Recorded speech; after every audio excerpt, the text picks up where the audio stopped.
cold cases to serial killers, missing persons, and more. 100% he did this. I'd go off in the fantasy world. How much more lucky can you get that you're not on death row? You want to know what we know.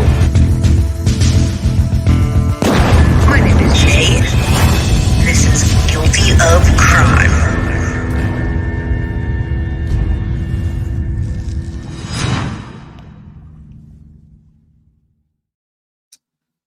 Hello, everybody. Pop up the last minute live stream. How's it going today? So, today we're talking about, well, Chris Watts. We're kind of like Watts the Obsession. We're on Watts Island, and normally we do that on Wednesdays, but yesterday was a big day, and I felt like I needed to get that out and get my perspective on Stefan Stearns and how the waves come. So thank you, everybody, for being here on such short notice. Sherry P is a new member. Thank you. I will say hello, and then I'll get into it because I have a lot of information today that I wanted to share on my channel. What's up, Sue and David BMX1, Lisa Lynn. Was just watching you reading the new video on the Soto case. Well, thank you. I'm going to cut out a piece of that and go with just the reading, and we'll just give you a clip of that. So if you don't want to watch all the other stuff, it's also time stamped. So good afternoon, good morning, KKR, hey Jay, Bed VBD, hi guys.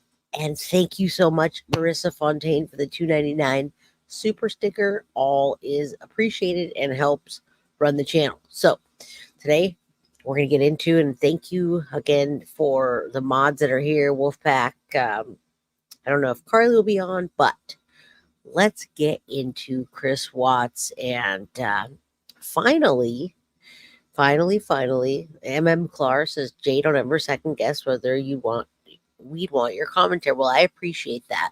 I put a lot of hard work into my research and commentary about it. Thanks, Adam. I appreciate you.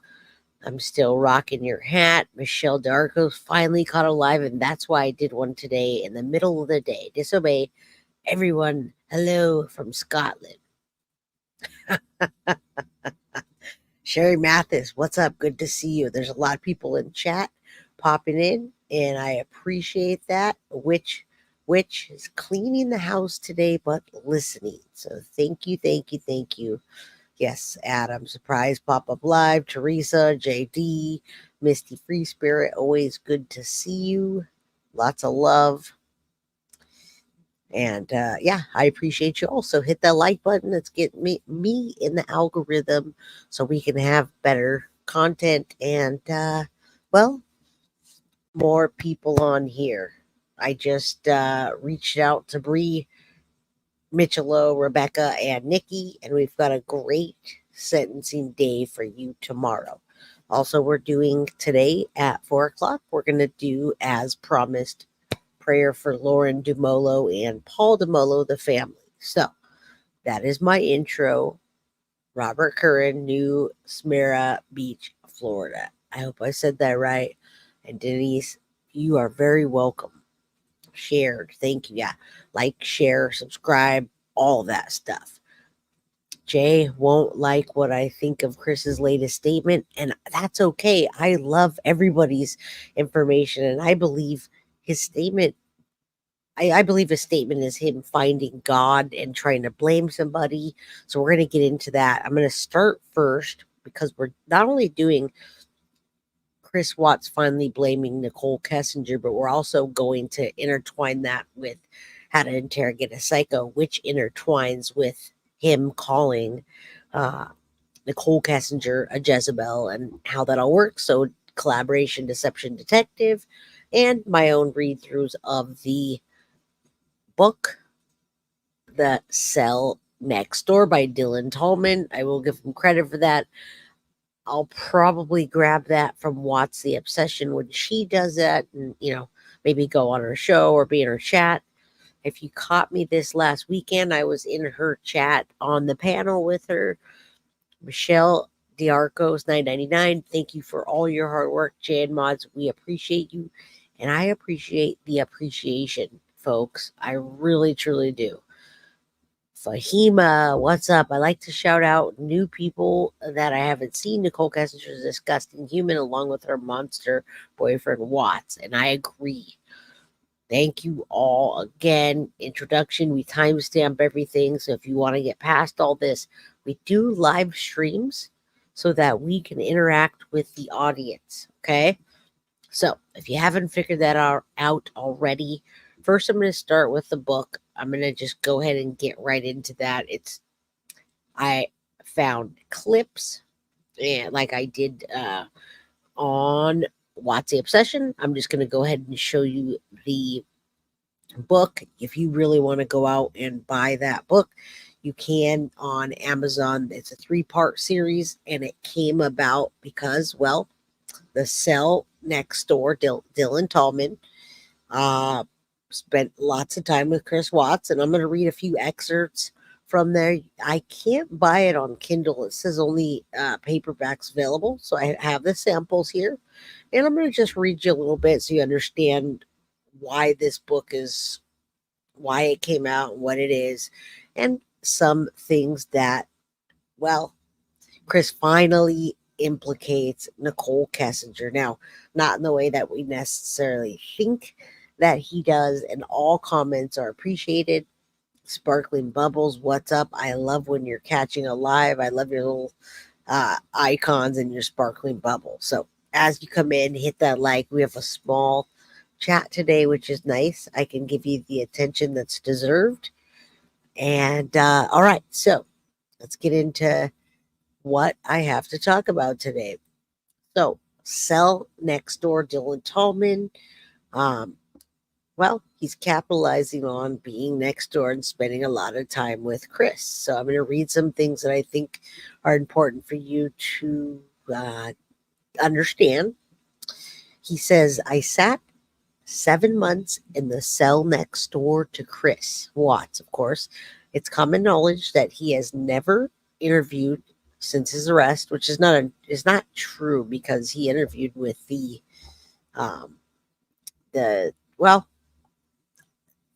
I don't know, the interrogators. I don't know their names. They came back and got a different story. So he has interviewed, but I'm not sure what he's referring to. It dawned on me while writing this book that I was actually interviewing him for 7 months straight. This is what consecrates my book from any other. I had to rack my brain for knowledge that was 4 years old when I sat with him.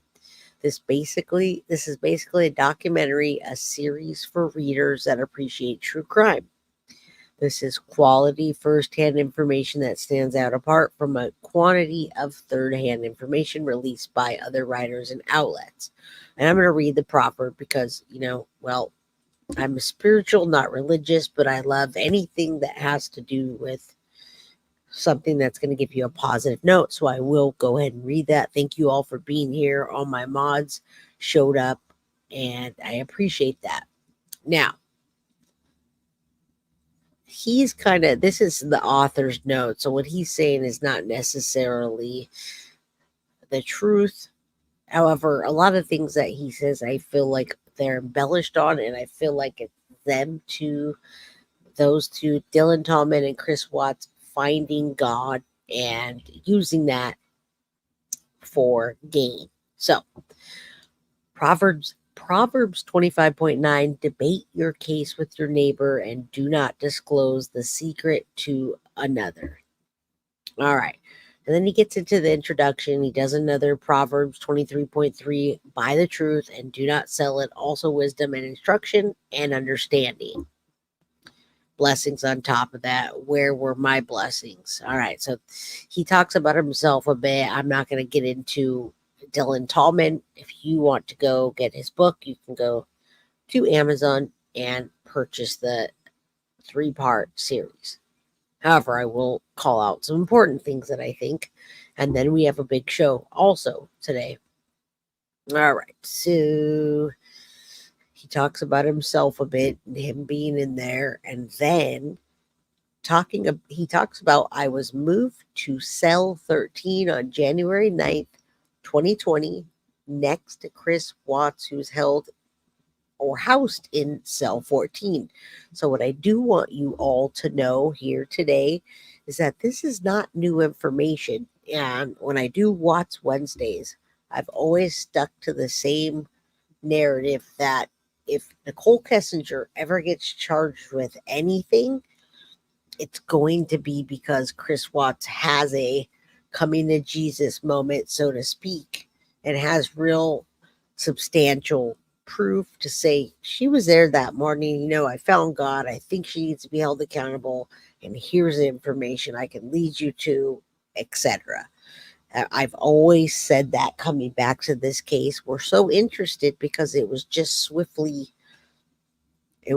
swift justice that I don't feel like was complete justice. And it talks about that a little bit in here. Cases like this normally take years to go through and get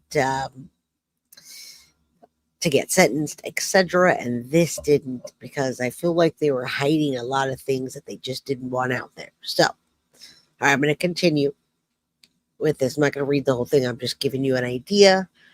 Okay. And then he was housed with Chris in 2020. This is not new information. This information he gathered in 2020, it's coming back out now because, well, he wrote a book, and I believe he's out now. So that's why the book came out, etc. Go support his book. We're using it. Nothing against Dylan Tallman. I appreciate that. The Cell Next Door. All right. So he just talks about his cell being a decent size next to Chris Watts.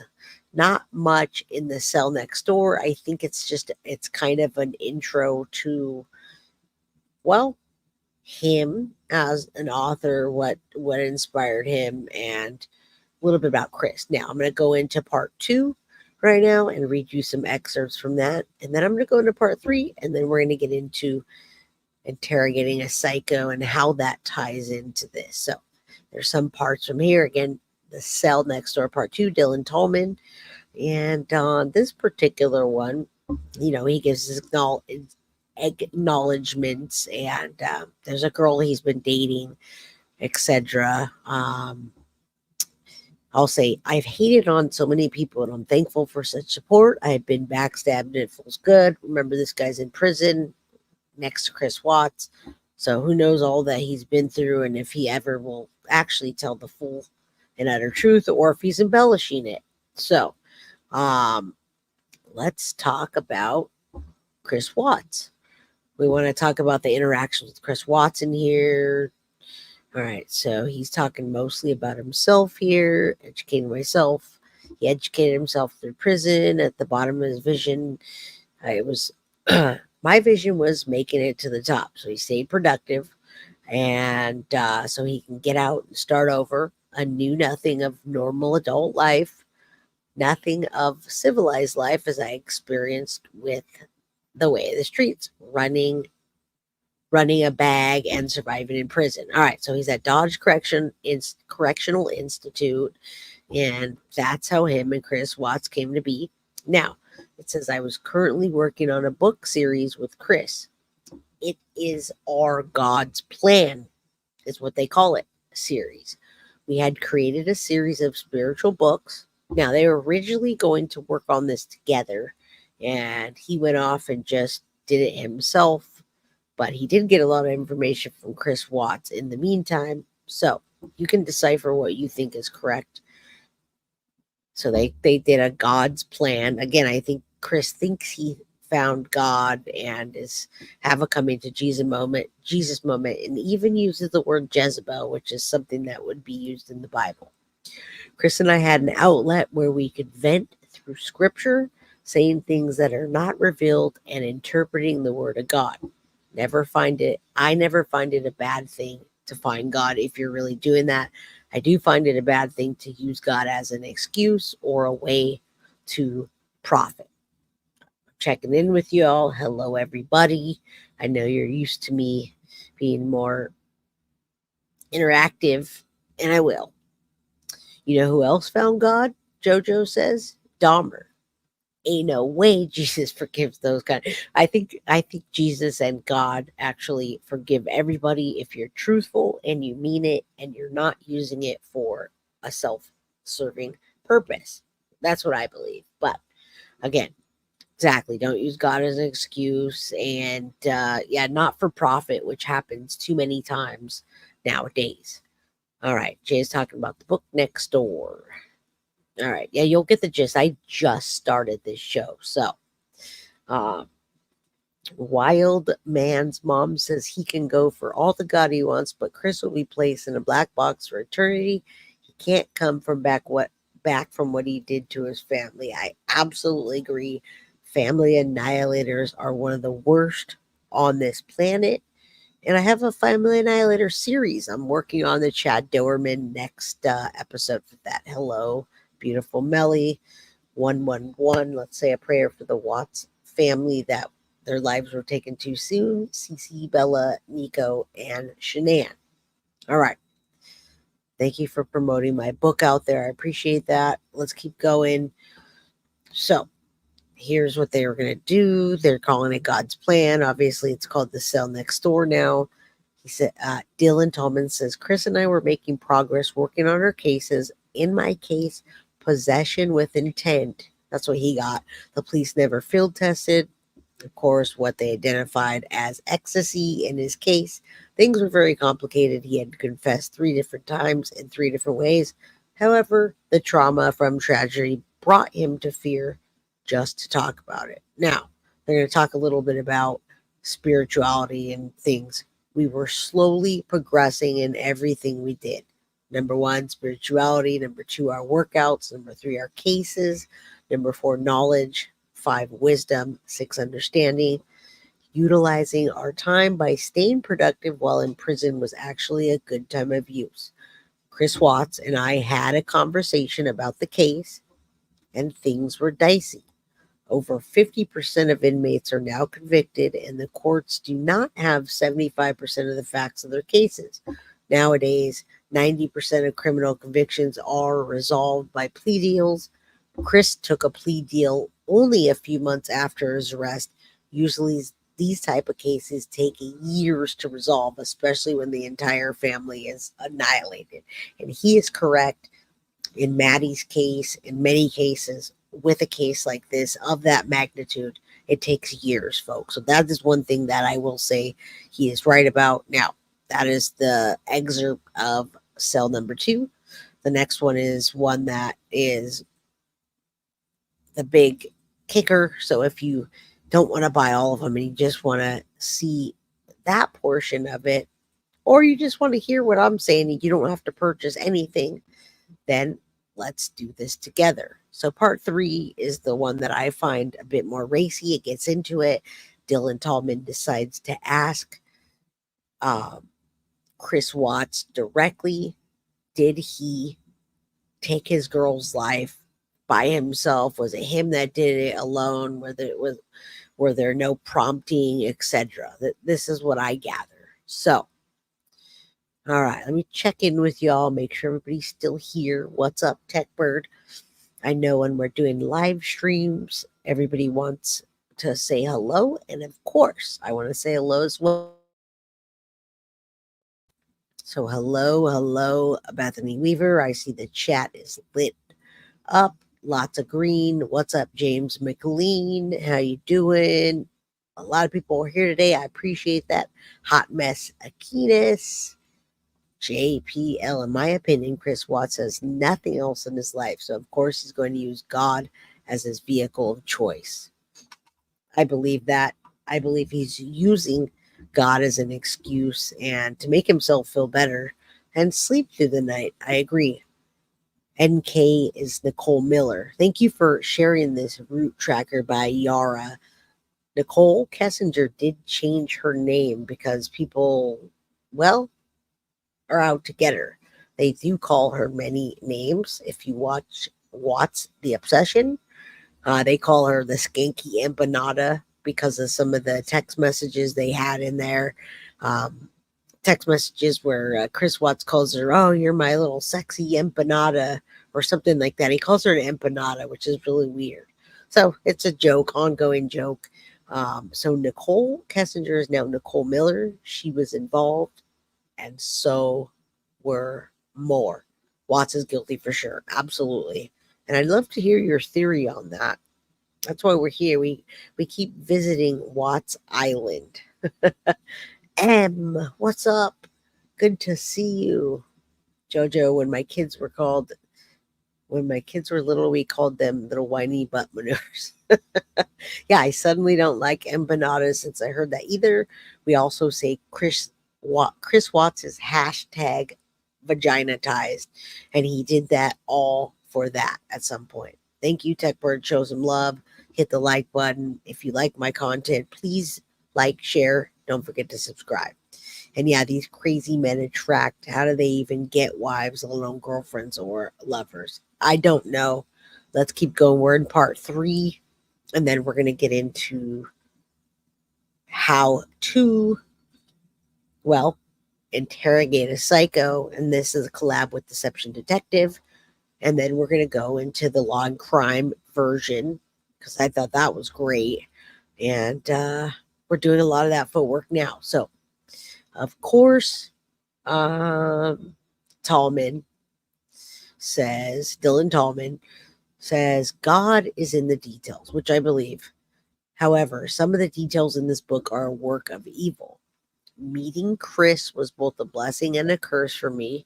When I became friends with him, I became enemies with a lot of people. I don't even know the majority of them. These new enemies were mostly computer gangsters and had enemies much worse than them. And I have enemies much worse than them. So I was not fazed by this. People hear my story and they want to know the details, but they hate on me at the same time. I never wrote true crime before this series, unlike others who have written about this case. However, my series has something that most other books do not, and that's Chris's words, Chris Watts. This chapter in my life was significant to who I am as a person today. I began my transformation from a thug to a more civilized and productive individual. I started utilizing my time more than I used to, and I spent almost every second of my time educating myself. I know that knowledge was the key to start opening doors that are now open to me. All right, so in this part 3 book, he wraps up the story of his time with Chris when he was in the cell next door. I'm going to go ahead and read the proverb because, again, it never hurts to say a scripture and bring God, Jesus, Allah, Buddha, whatever you want, closer to our lives. So Proverb 7:17, I have sprinkled my bed with, I'm going to say, myrrh, aloes, and cinnamon. All right? I'm not sure how to pronounce that word. So in this one, Dylan is talking about, and I want to make sure this is relevant to Chris. So he says the sergeant was running the phones early. This meant that she didn't have an officer to run day room. People would sit and dial, so the phone didn't even make it to me. I was pissed. I just wanted the day to end. I was having an off day. The conversation Chris and I had was weighing heavily on me. How was he able to cope so well with everything that had happened? Why didn't he trick on Nicole? Now I'm assuming tricking on Nicole means like turning on her or telling on her or bringing her into it. Was it out of fear? Was it out of righteousness? Was it maybe because he knew he was screwed anyway? So why take her down with him? I had so many questions, but I was reluctant to know the part about his daughters. Did he take their lives? Did Nicole take their lives? Was it someone else? How would I feel if I knew? How would I feel about him if I knew? Would I judge the man? So I knocked on the wall and called Chris to the electrical outlet on the wall from the cell next door. I have to know, and I will not judge. Did you take your girls' lives? Yes or no? I asked hesitantly. Chris was silent. The silence was thick in the air. It was a deafening silence. He says, I should have cast myself in that grave that was dug for them. Now, I want to interject a bit because he didn't dig a grave for the children. Maybe he did. Maybe he did. A lot of times I feel like he didn't snap and it was premeditated. I'm not really sure, but he does. I don't know if he's speaking figuratively or literally.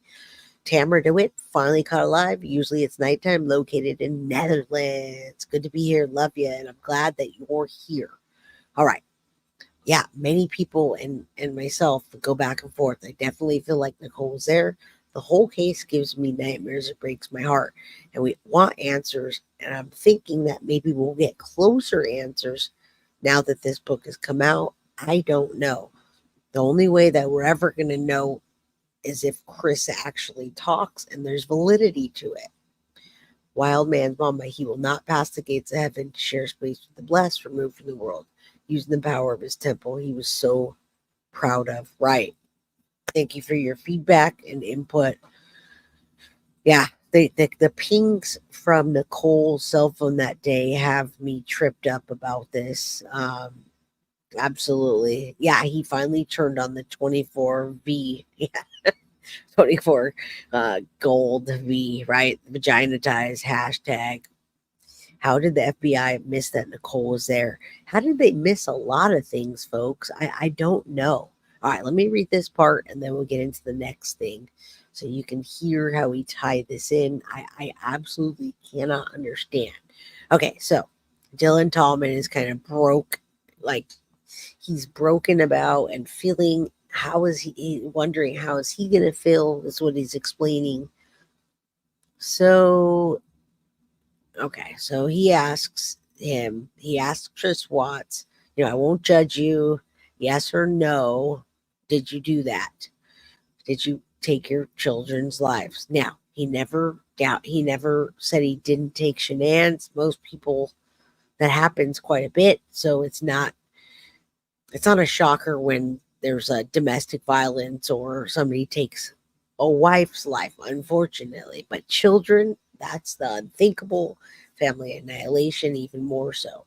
So he decided when Chris said, I should have cast myself in that grave that was dug for them. By the way, he didn't put them in a grave. He put their little bodies in the oil tanks, in hot oil tanks with their skin sloughed off and made first responders retire from that. It was so bad. So Chris said, Dylan says, I decided to ask him the same question, but from a different angle. We know when you're interrogating or talking to Chris, he goes all over the place because he doesn't want to answer the question. He says, did you help with the girls? I probed. Chris takes a deep breath and seemed to hold it in. He says, yes, I did. He admitted it. Now, remember the question, did you help with the girls? Chris takes a deep breath and holds it in. Yes, I did. He admitted to me. So he helped with them. And then Dylan says, Jezebel, which is what they call Nichol Kessinger, the Jezebel, because she was cheating with Chris. And of course, it wasn't his fault. He couldn't hold back from hashtag vagina ties and the 24V. All right. So he calls her the Jezebel. And I'm trying to interpret whether he's saying that she was there, she pushed him to do it, or there was an ultimatum and he did it that day. So he says Jezebel. Yes, Chris answered. And Dylan says, I knew it. All right. That's where we get a big answer. Let's talk a little bit more about the part 3. Chris and I were both walking around the track. He was far ahead of me, and I was talking to some people in our unit. It was hot outside. Most of us had our shirts off. I jogged ahead to catch up with Chris, and I noticed something was off with him. Most of us had our shirts off. Most people couldn't read Chris the way I could.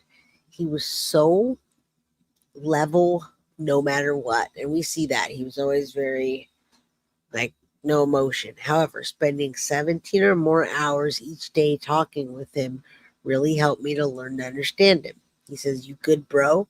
It's Chris. And once I caught up with him and I was walking beside him, his face was flushed and he continued to look down while clenching his jaw tightly. He says, "It's nothing really," he replied nonchalantly. And then Dylan says, "What happened?" I asked, knowing he was holding something back. Some guy yelled some stuff out the window. He finally admitted as he looked over at the window behind us. "Well, what did he say?" I asked. And this is Dylan. "He called me daddy killer."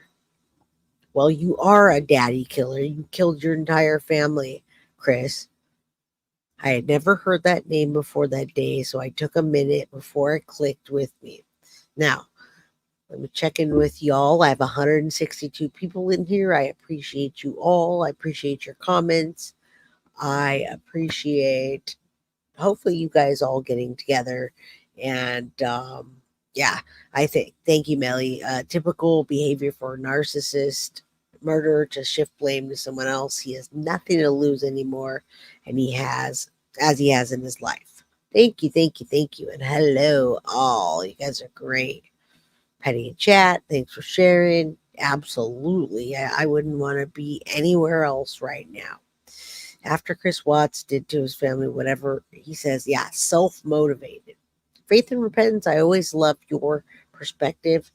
And you say, I'll never get over how Nicole Kessinger sat there next to Daddy, weighing the option should she hand over phone or not.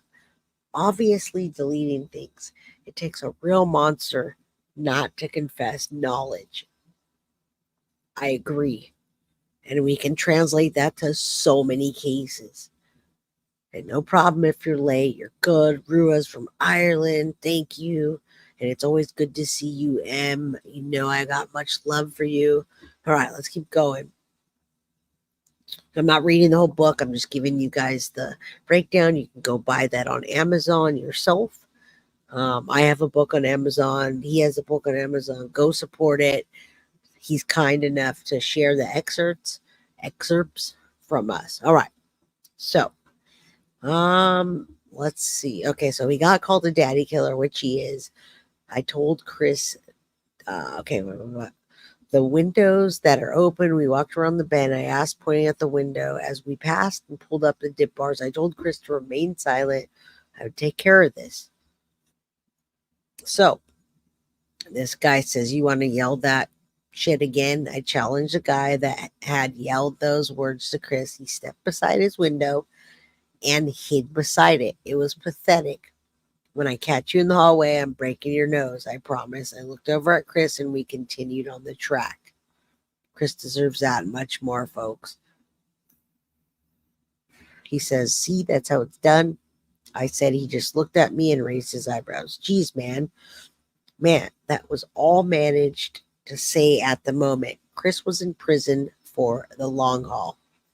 He's going to have to learn to handle these situations even more so than other inmates because of the attention attached to his name. After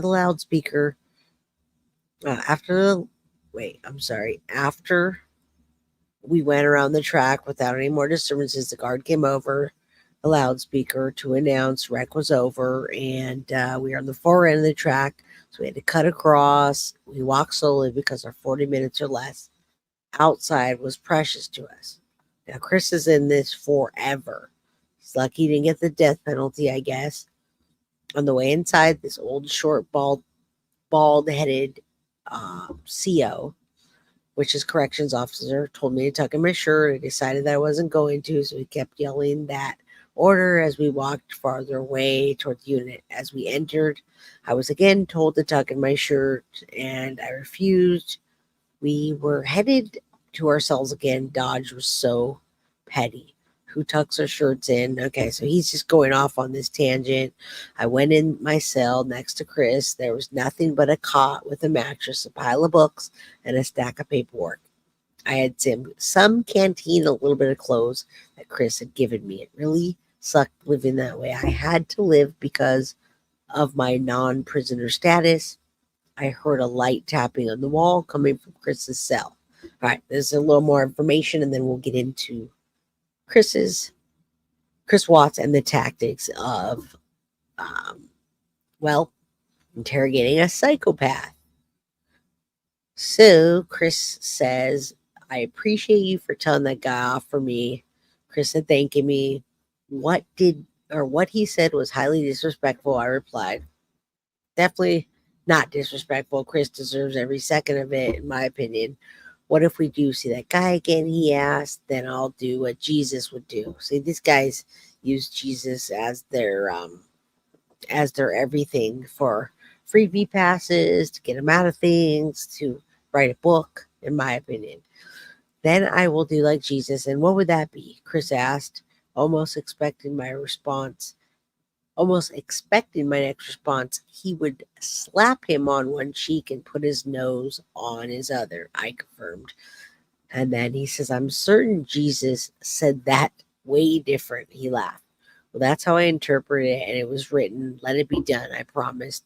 I thought all that stuff was in the past until the guy yelled that. I remembered that my first 40 days in Dodge, I was all over the news. They had moved me into the back cell, and they kept me separated from everybody, he explained. And then Dylan says, well, you graduated the big hallway, and as long as I'm here, you're straight. You'll have a-holes, but some solid people will embrace you. Also, a lot of bad characters will try to embrace you, so it's better to stick to yourself. All right. So that's kind of their relationship that's going on. We understand that. We hear Chris a bit. I'm sure there are a lot more blame and space. I'm not sure what you said. Playing okay, I'll see what other. I'm not really sure what's going on, but greetings to y'all from California. Let's get into the next episode. All right, so we're gonna collaborate with Deception Detective, and we are going to find out how to interrogate a psycho. In this description, it talks about psychopaths like Chris are natural liars. So I predict his recent Jezebel comments about Nicole Kessinger and how manipulators like him can be tricked into confessing. Interesting. I didn't take it from that perspective, but that's because we're reading something and we're not reading the full extent of it. Yes. Okay, let's get on. Deception Detective, everybody. Thank you for always sharing your content, and I love the collaboration with us. Amazing channel, amazing man. All right, let's go. We've got our deception deck ready to go. There's a lot of his Deception Detective favorite words are, one of them is reticence. We like his cards on past tense. We love how he uses certain words like I suppose, things like that. There's so many things. Charla Salazar, hello. Hello to you. Hello to everyone. Space, I'm glad you love Deception Detective because I think we all do. I think all of us are big fans of Mr. DD. Scary how it's usually the quiet ones that are crazy, right? I think they're thinking it in their head. They think in their head and then they explode.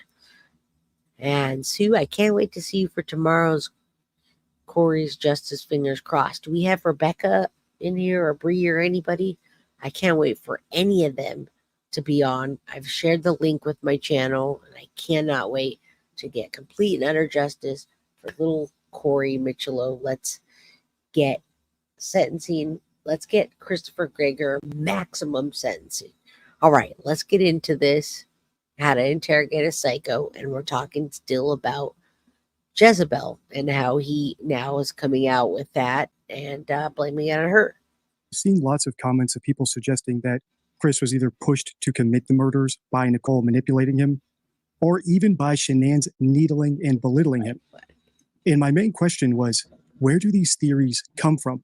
Because as far as I'm concerned, Chris Watts committed these murders alone, and any manipulation or needling of him was done without the expectation that he would go all out and murder his entire family. All that is to say, I think that Chris originated all these theories about how other people might have contributed to the murders. Ever since I started analyzing Chris Watts and Nichol Kessinger 6 months ago, I've been saying that Chris is a calculating psychopath. And that means that he has no remorse for what he did, and he has no empathy for anyone else. As a result of that, we must be very skeptical whenever he tries to implicate anyone else but himself for the murders. And now, like clockwork, a month after the clip I just played at the intro of this video, Chris is directly blaming Nicole for the murders. How do you get someone like that to tell the truth? I'm Deception Detective, an attorney trained in statement analysis. This channel exposes lies and manipulation. In today's video, we're going to watch an interview he did with the FBI in 2019 to look at the techniques that they use to manipulate manipulators. This is my 4th video analyzing this interview, and in this part of the interview, the interviewers are going to shift into interrogation mode. I've watched the first few minutes of this, so I'll point out where that shift occurs so you can also spot it, and then I'll point out the techniques that they use as they arise. Before we get started, I want to give a quick shout out to Watch the Obsession. Without further ado, let's listen. Are you crying? Is he crying? Or it's like, she's got mascara. She didn't wash her face when she got home. She had makeup on still, so mascara was running all over and stuff like that. Yeah, it was nothing about that conversation. I just wish I could take all of it back. The whole thing back, everything. But so when did it turn? as far as that conversation, just at the end when I was telling her I told her I didn't love her anymore. That's when happened. What happened? She told me to get off her and I told him about it. Did you say she said something like you were hurting the baby or something? So that was before that, because when I was straddling her, it was kind of like around her waist type deal. Why did you get on her? Yeah. I just when we got on the bed, that's just what I got on. Is that so she would listen to you? I felt like she could probably listen to me just laying beside her, but I got on top of her. And every time I think about it, I'm just like, did I know I was going to do that before I got on top of her? Really? That's an interesting thought, Chris. Mm-hmm. You don't know if you did. If you've seen the first 3 installments of this series, you'll know that we're about an hour into the interview. We're an hour and 1 minute in. And so far, the interviewers have been keying in on 2 main questions. Did Chris have an accomplice in the murders? And were the murders premeditated? The 3 detectives who are interviewing him, FBI's Graham Coder, Colorado Bureau of Investigation's Tammy Lee, and Frederick Police Department's Detective Dave Baumhover, have been asking those same questions in different ways over the past hour. And in my earlier videos in this series, we've cataloged all the ways that Chris has evaded giving direct answers to those questions, whether it's by going off on tangents, or being vague, or hedging what he says with uncertainty expressions like I suppose, or weakening modifiers, or skipping over the details altogether, or doing a very common evasion tactic of saying what didn't happen instead of what did happen. All of these are cards in my deception deck. Obviously, the interrogators have picked up on this. And now that they've picked up that he's being deceptive, they're going to shift into interrogation mode. So when I hit play, pay attention to how their questions change, and then we'll get into how you can use the techniques that they're about to use in your own life to get manipulative people to admit the truth. Just like everything that happened that morning, I don't know, like I try to go back in my head. I'm just like, I didn't want to do this, but I did it. It's everything just kind of like. Felt like you had to? It just felt like it was. I don't even want to say it felt like I had to. It just felt like there was already something in my mind that was implanted that I was going to do it, and I woke up that morning, it was going to happen, and I had no control of it. You never thought about it before? It was just like I don't want, like when, just like in the sentencing hearing, that prosecutor said it takes 2 to 4 minutes, something like that to happen. Like why can't I just let it go? I didn't. Oh, I didn't. I just let Was go. it feeling like it was in motion and you just couldn't stop it? Yeah, it was just like I don't even want to know what she saw when she looked back at me. Honestly, Did you look at her? What was she doing? wasn't fighting. Why do you think she wasn't fighting? You know, maybe she was praying. Maybe she was just. Now I read the Bible. It said, the scripture says, don't forgive these people for they do not know what they do. Mm-hmm. Maybe she was saying that. I don't know what she was saying in her head, but she, like when you guys told me take off your shirt and check for defensive wounds, and there wasn't going to be any. She didn't fight. I don't know why. So she didn't grab. Could she grab your arms, or were her arms pinned down, or? I don't think so. I don't think I moved toward my knees or around her arms or anything. It's just kind of like when I got on top of her, we started talking. That was it. It's kind of like in my head. or like in the back of my head, that was going to happen. And just like at the end of the conversation, just like, that's what happened. I just wish I could have let go. Did it seem like it was that long? 3 to 4 minutes? How long did it seem for you? It almost kind of felt like it was longer almost, because it felt like time was standing still. It's kind of like I just saw my life just disappearing before my eyes, but I just like I couldn't let go. It was like somebody else, like if you picture somebody else. All right, Joe, we'll stop for a second. I want to thank you, Rabbit Marie 199. Love how you present things. I appreciate that. I got sidetracked for 1 second. Roommate had a question. Yeah, Clara, I bet his knees were on her arms. Liar, I agree with that. And I think the way that they found bruises on her, and I think he lied about many things. Yes, Candy made another live, and you want to know who's interrogating him or interviewing him?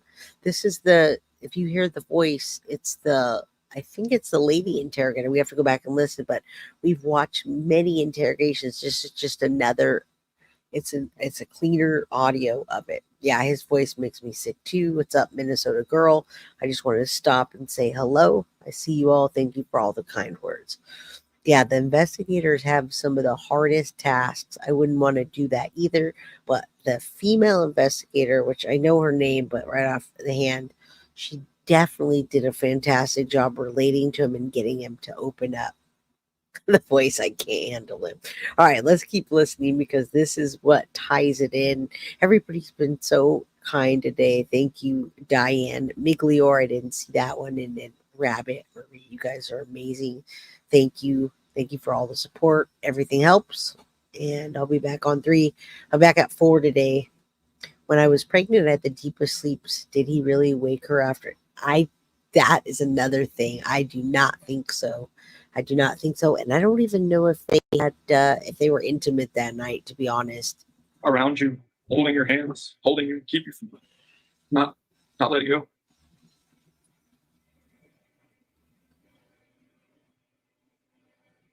At some point, there was a statement. Chris said that it felt like someone else was forcing him to kill Shanette. Right, so even psychologically, he's trying to pass the blame somewhere else besides himself. He also said something along the lines of, I knew this was going to happen, which might suggest premeditation. And the detectives picked up on this. That's why I think there was that moment of silence. Earlier in this interview, there weren't so many long pauses. There was lots of back and forth, and they would let him go off on tangents because they were in the elicitation stage of the interview. And this is something I've written about over in the DD forum. A typical interview follows 3 stages. We have the open statement where you're not guiding the speaker. You want them to pick all their own words and do as much talking as they can so that they reveal what's important to them. Then you move into the interview stage. And this is where you gather missing information, ask follow-up questions, and assess their reliability. Do you feel like they're telling you the truth, or are they lying to you? And if you determine that they're being deceptive, that's when you shift into interrogation mode, where you get a little bit more accusatory, you start using leading questions, and you start using silence. Instead of a back and forth rapport, you start pausing to let the speaker know that they should continue talking without actually asking them to talk. And I'll dive deeper into this as we go. But for now, listen to where the detectives don't come to Chris's rescue when he stops talking. Listen to where they start pausing and using silence to try to keep him talking.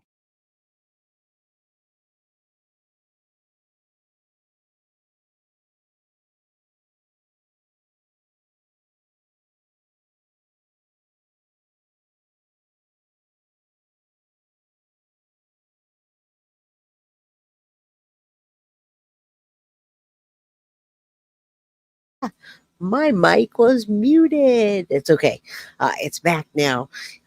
James says he said he was asleep when she came in, but he said he saw her, but it was quick. Yeah, he lies about a ton of things. I'm unmuted, folks. I know that it was just for a quick second.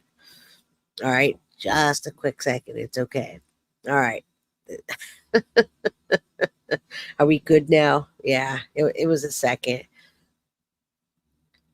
All right, let's keep going. This is fantastic what Deception Detective does with Watts the Obsession, and then how we collaborate. I think our synergy is great. If anybody saw me on Saturday, with Watsy Obsession, let me know in chat. I'm just curious if you guys, any of us, you got to catch me. We all kind of work together, so it's nice. It's just like I couldn't let go. It was like somebody else, like if you picture somebody else around you, holding your hands, holding you, keep you from not letting go.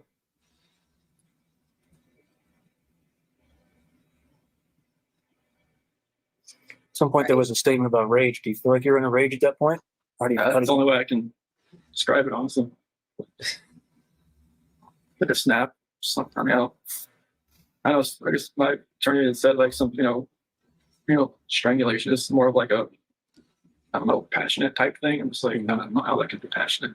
It's just intimate because you're right in there, Yeah. using your own hands. It's a lot different than someone standing across the room and you shooting them or something like that. So I just felt like somebody was like behind me, just like, I just couldn't let go.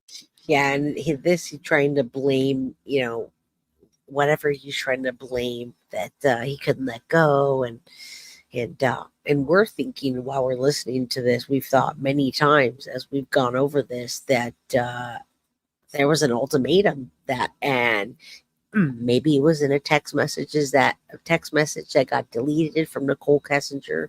We'll never know unless Chris Watts decides to come up with full evidence. I don't think at this point that might happen, but it's always a step closer when he says things like she was involved in this when we know there were pings that morning. So always a step closer. It's interesting to me because there was a lot of things in your life that were like that, right? Lots of the comments of my videos ask, well, DD, why would Chris lie in this interview about whether or not the murders were premeditated? Since in 2019, at the time this interview is being done, he's already been convicted and he's already been sentenced to life in prison without the possibility of parole. And I actually addressed this in an earlier video. He could be lying because he sincerely blacked out and something was guiding his hands and he's making up parts to be cooperative with the police. Or the murder was premeditated homicide 1 and he wants to portray it as if it were a crime of passion, or because he's protecting Nicole Kessinger, or any other number of reasons. But so far, what we can say for sure is that he's extremely sensitive about it. In other words, I can't say exactly why he's lying. People lie for a bunch of different reasons. He might even just be so delusional that he thinks, hey, if I can convince the world that this was a crime of passion and not a premeditated murder, maybe I'll get pardoned by the governor or the president. Although if I were to bet on it, I would say it's a case of vanity. He wants to be seen as someone who killed in the heat of passion rather than a cold-blooded killer. And I think that's why Chris brought up the word passion here, even though he's acting like he doesn't know what passion means in the context of a homicide. There's a huge legal distinction between murder 1, premeditated murder, and murder 2, such as a crime of passion. I think the detectives picked up on this, and that's why they're reacting the way they are. Strangulation is more of like a, I don't know, passionate type thing. I'm just like, I don't know how that could be passionate. it's just intimate because you're right in there, Yeah. using your own hands. It's a lot different than someone standing across the room and you shooting them or something like that. So I just felt like somebody was like behind me, just like, I just couldn't let go. It's interesting to me because there was a lot of things in your life that were like that, right? Where you're just like, maybe felt out of control, or maybe felt like, I don't know why I couldn't take a step back, or, like even when you said, when your buddy was like sort of the football game, you wanted to say yes, he's good. I truly think that he's had a lot of time to sit there and think about what happened. And, I mean, many of us are old enough to either have had somebody cheat on us or cheat on them, or any of that kind of relationship thing. We've all been in that, whether it's an emotional cheat or a physical cheat. We're all grown adults here, and we understand what it means for that to happen, and we understand that the best option is to just go through a divorce or be honest with your partner. Nowadays, we're in 2024, folks, and in the Bay Area, there are a lot of couples that are in open relationships. I don't think Shanann would have stood for that. However, he could have been honest with her, but I really do think that he's just a coward. He was afraid of her to tell Shanann that what he was doing. He was afraid of Nicole Kessinger to say, you know what, I'm married. I cannot do this. My wife is pregnant right now. So he's just a liar. He's a liar. He's a coward. He's a narcissist, and he's a psychopath, in my opinion. Thank you. Thank you all for being here. Yes, show some love. Thank you. And I love that there are a lot of people to hear in the middle of the day that I don't normally get on a live. So thank I you. wanted to, like, I never been, I haven't been to a football game since North Carolina, so I was like, yeah, sure. Like, I wanted to say that. Yeah. I wanted to just text it, hey, no, here's it fell through, can't go. So then what? She's beautiful. Shanana's beautiful, folks.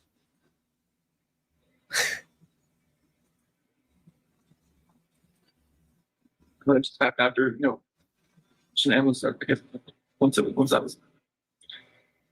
was gone, it was just like, I didn't know what was going on. It's like, it was like a traumatic, I don't know what you call it, traumatic event type, and everything, like, I was shaking. I didn't know what had happened.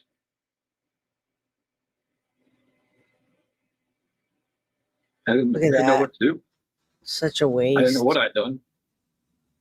I still wasn't in that right state of mind. I don't think like I was in control of what I could think or what I could do at that point in time. Passion, shock, state of mind. For someone who doesn't know what passion means in the legal sense, Chris does use a lot of legal buzzwords. I think he's fishing for the interrogators to tell him that what he did might have been a crime of passion, the same way people fish for compliments by dropping subtle hints about what they want you to compliment them about. And you'll notice that the interrogators are not doing what you might expect them to do if all you know about interrogation comes from the movies. They're not shouting at him and saying, you planned this, or accusing him of lying, or threatening to impose extra penalties on him if he doesn't tell them the truth. They are going along with him. Well, yeah, that seems to be the case, that you really didn't have much control of your life. Other people really were controlling you. You didn't shoot her from across the room.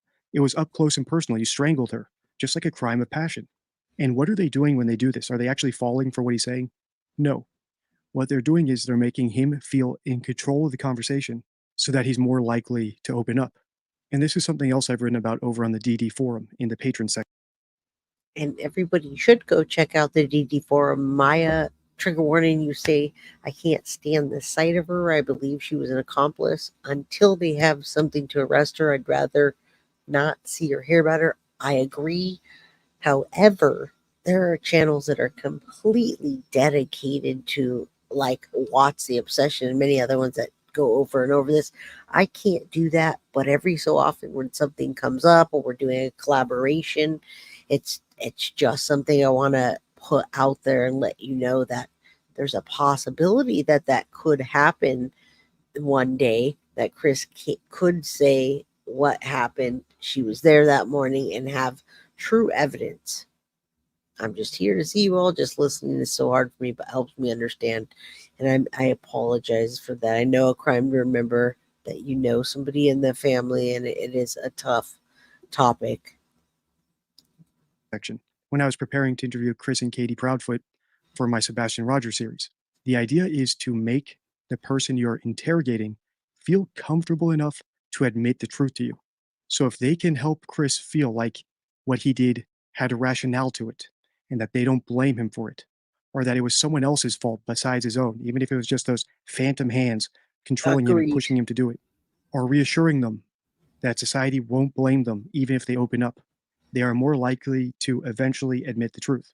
So far in the Chris Watts case, it's unclear exactly how he murdered his daughters. Even the exact cause of death for Shanann, I think, is still in dispute. And that's because the bodies were so decomposed by the time they were recovered. Counterintuitive as it may seem, playing dumb and going along with what Chris says is the correct interrogation technique. And you'll also notice how they use silence to prod him to continue talking without making it look like they're in control by asking him a question and eliciting a response. Instead, they sit there quietly when he's discussing things they want him to talk about so that he feels like he's in control and he just continues orating. That's the power of silence.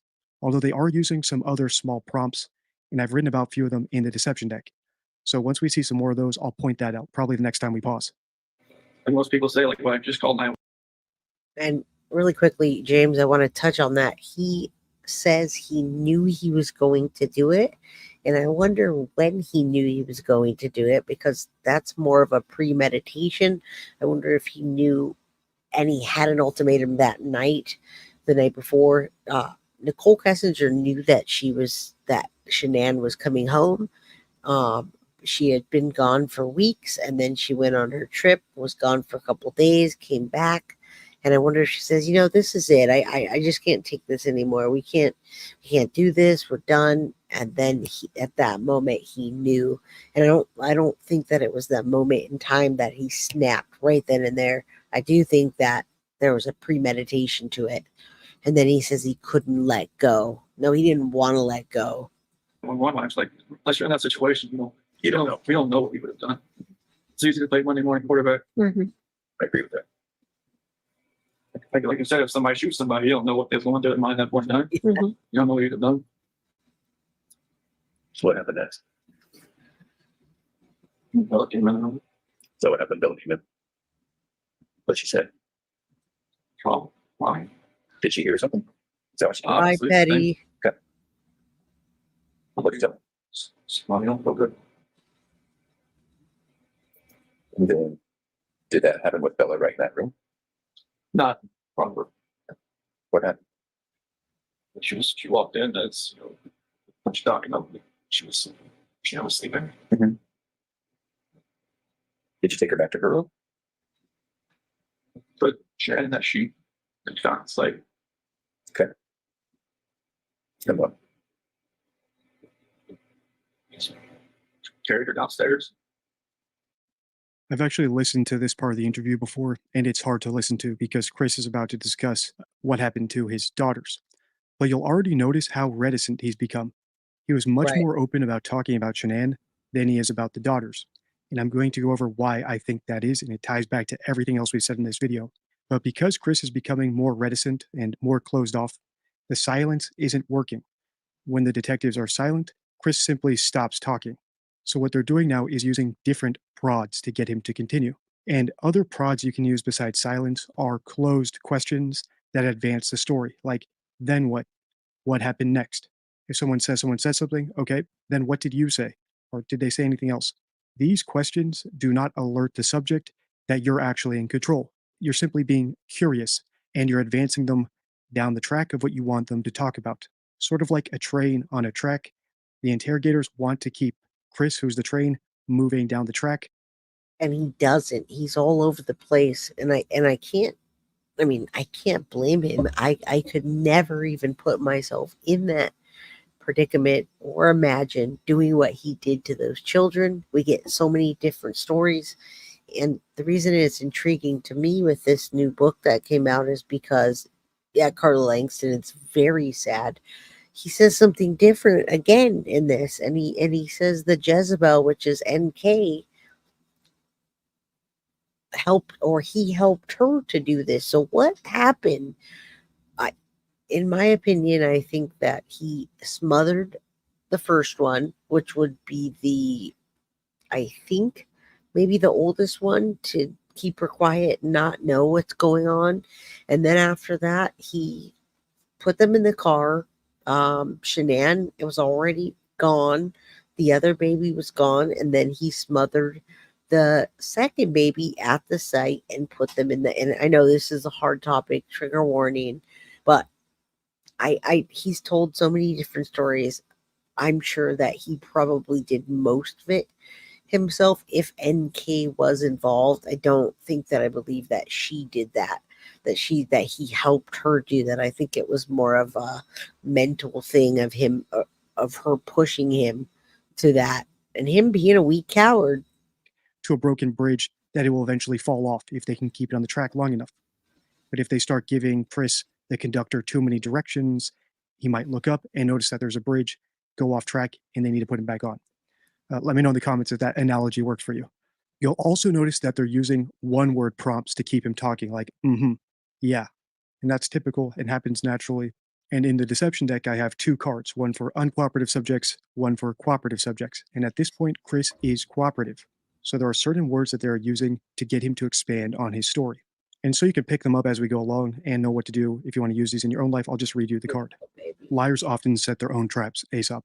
When eliciting statements, maintaining engagement with cooperative subjects is crucial. Liars tend to be more open when they believe they're controlling the conversation. To subtly guide the dialogue and extract more information, use these prompt words. Use so to encourage detailed responses. Use and to prompt additional lateral information. Use meaning to gain clarity on the context. And say now to delve into other actions and thoughts of particular moments. Practicing using these words can help you guide a conversation without alerting the other person that you are in control. Back my truck up. At that point, were the girls still there? Okay. So then Shenan's in the truck. Then went back to the house. We got everybody out in the truck. Was Bella first or was Cece first? And the truck. Yeah, I'm sorry. So Shenan was first, and then Bella was next. Was Bella alive when you guys got in the truck? Oh, okay. What happened? I woke back Yeah, up. Chris. Okay. And so What? I don't really want to talk about this part, honestly. Those are my kids. It's my baby. I'm just talking about every night. I don't have to see that. Okay. Every time I see pictures of them, I don't know how it's. And being a dad was the best part of my life. And I took it all away. I think that's the hardest part for us, Chris, is Okay, and yes, you're absolutely right. No, I appreciate you. He did say that she looked at me and asked if I was going to do what he did to Cece. So I get confused which one is the older one, Bella and Cece. Is Cece the younger one? For some reason I get confused, but yes, I hope rots in hell for that. He did all the evil deeds, no matter what. Again, he's a coward. Justice for Bella, Cece, Nico, and Shanann. Never any victim blaming. And yeah, he just said we got everybody back in the truck. And I think the interrogator was trying to figure out when you got them back in the truck. Yeah, I kind of believe that too. I kind of believe they were both gone. He did all of it. Although, I gotta say, if you look at the neighbor's camera, I do see shadows, and maybe it's just him. It looks like there's shadows of, rather than him picking someone up and carrying all three of them, like one of them were walking. But I guess at this point it doesn't matter. Okay, Bella is the oldest. Yeah, Bella was the oldest one. Okay. Sometimes I just get a little. All right, Tamra. Anyways, I'm off to bed. And thanks again for the early live. See ya. All right, I'm still trying to understand why as well. we see those videos, we see that love that you had for your girls. Like, it's obvious to us, and even to us, it's hard for us to understand how a dad who's given piggyback rides and making snacks and watching princess movies and those kinds of things, how you get to that point, Well, like I said, it was just like something else was controlling me that day. I had no control over what I was like to fight back. Yeah. Like when that prosecutor said it, Bella bit her tongue, like repeatedly. I just wanted to bang my head up against the wall. You think so? Okay. So you put Shanann in the truck, and then you put the two girls in the truck? Were they just sitting in their car seats, or I guess they didn't probably have car seats in your truck, did they? So sitting in the back with in that bench, So Shanann was back there too? she was on the floor. What did they say about Shanann being on the floor? Mom, be okay. What'd you tell them? She'll be fine.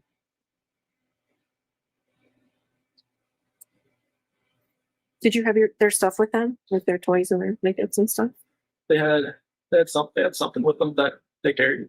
One of them, I think CC and Bella had like a blanket or something with them, like a pink blanket. Or It's interesting that he doesn't remember. There's certain things that he does, and then that one is like or something you would know if you took your family's entire life, especially your little girls, unimaginable that he couldn't tell what they had, what blanket or what toy. I feel like that would be ingrained in your brain. And Sparkling Bubbles, I heard that he also had gas cans, and that he was thinking about using the lighter and the gas cans to blow up Servy, what is it, Servy 10? I can't remember the name right offhand. And what's up, NYC baby boomer, how you doing? Yeah, a literal demon. How can he do that to those angels? I can't try to comprehend for the life of me. He could have just moved away with Skanky Empanada. I agree. Let him take child support, whatever. He blamed Shanann for saying that oh, you're never going to see your girls again. Well, he wasn't going to anyway because he took their lives. And yeah, he was tired of being controlled, but he's a coward. You're only controlled if you let it if you let someone control you. Yeah, he just doesn't want to say What about the coward. dog? I think one of them had a dog, right? The talked or the dog. Yeah, one of them had like a little barking dog. Was that with you too? Do you know? I think it was.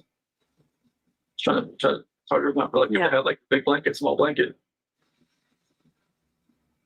So I think I saw on the video that you put a gas can or something in the back of your truck. Was that right? Did you have different plans? Where did you put that in there? I don't know what was going through my head. I felt like maybe I could just get rid of myself at the same time. Now it should all be coming together for you. The pauses, if the silence doesn't work, a prompt word, and if that doesn't work, a closed-ended question to move the story along. And always the focus is on premeditation. Yeah. Even when Tammy Lee brings up the gas can, she asks about what his plans were. Did he have different plans? Did something change? But the reason I'm pausing here is to point out why I think Chris became so reticent about his daughters. He was relatively detailed when he discussed Shanann compared to the girls. For example, he hasn't told us how they died, and he hasn't even confirmed, actually, if you go back and listen to what he's actually said, whether they were dead or alive when they got into the car. And I think the reason is he either knows or he's starting to realize as he's talking how absurd it would be for him to try to claim that the murder of the girls was a crime of passion.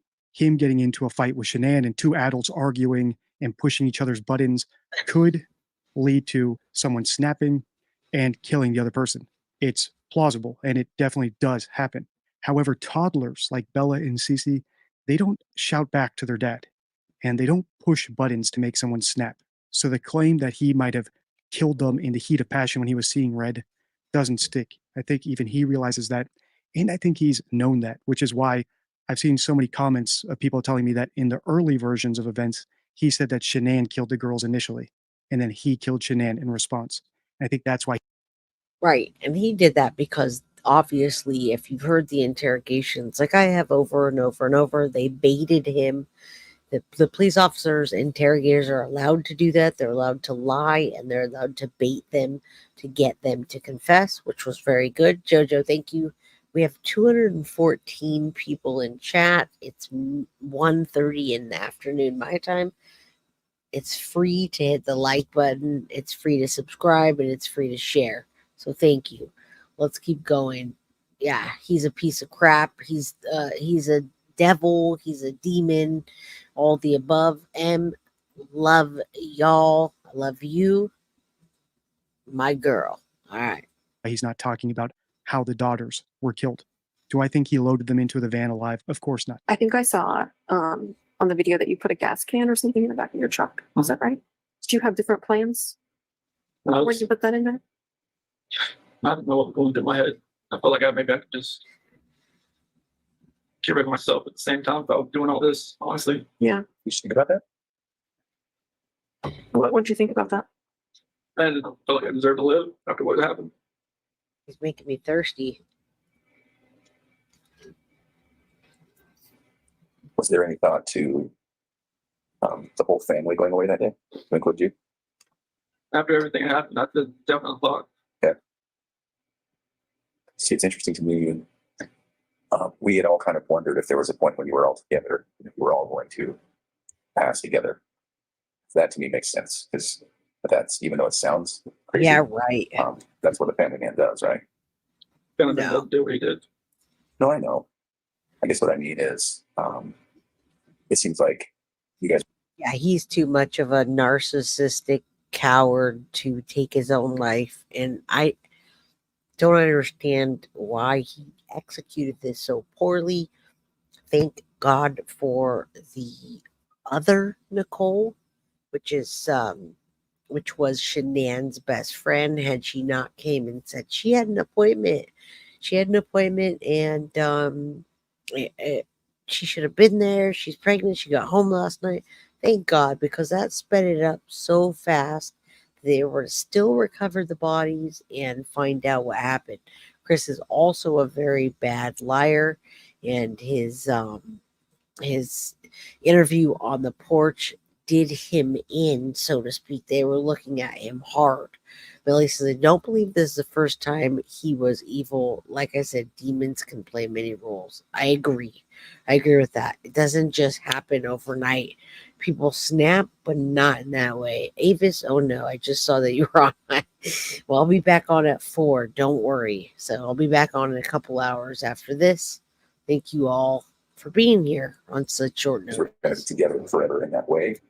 Is that maybe what going through your head? Honestly, I just felt like I had to do it. Yeah. The train has come off the tracks, right? Chris is no longer being cooperative ever since it became about the girls. So what do the agents do? They try to put the train back on the track. And they're also pursuing other theories, right? They're trying to get him to open up about whether or not he had plans. And one of the plans, I think it's Agent Coder suggests, is if Chris ever considered a mass suicide. No matter what the plan is, any plan at all would be a good sign of premeditation. And how does Agent Coder present this, what is actually a very insane idea? He presents it as if it's the most casual thing ever. He does all the things I said you need to do when you're trying to get someone to open up. He rationalizes it. Well, you were all going to die, might as well do it together. He shifts a little bit of the blame. He minimizes it, right? That's what a family man does. A family man makes sure that the whole family is together for eternity. He socializes it. I think he said at one point, I understand. It might sound crazy, but I get it. This is all excellent interrogation technique.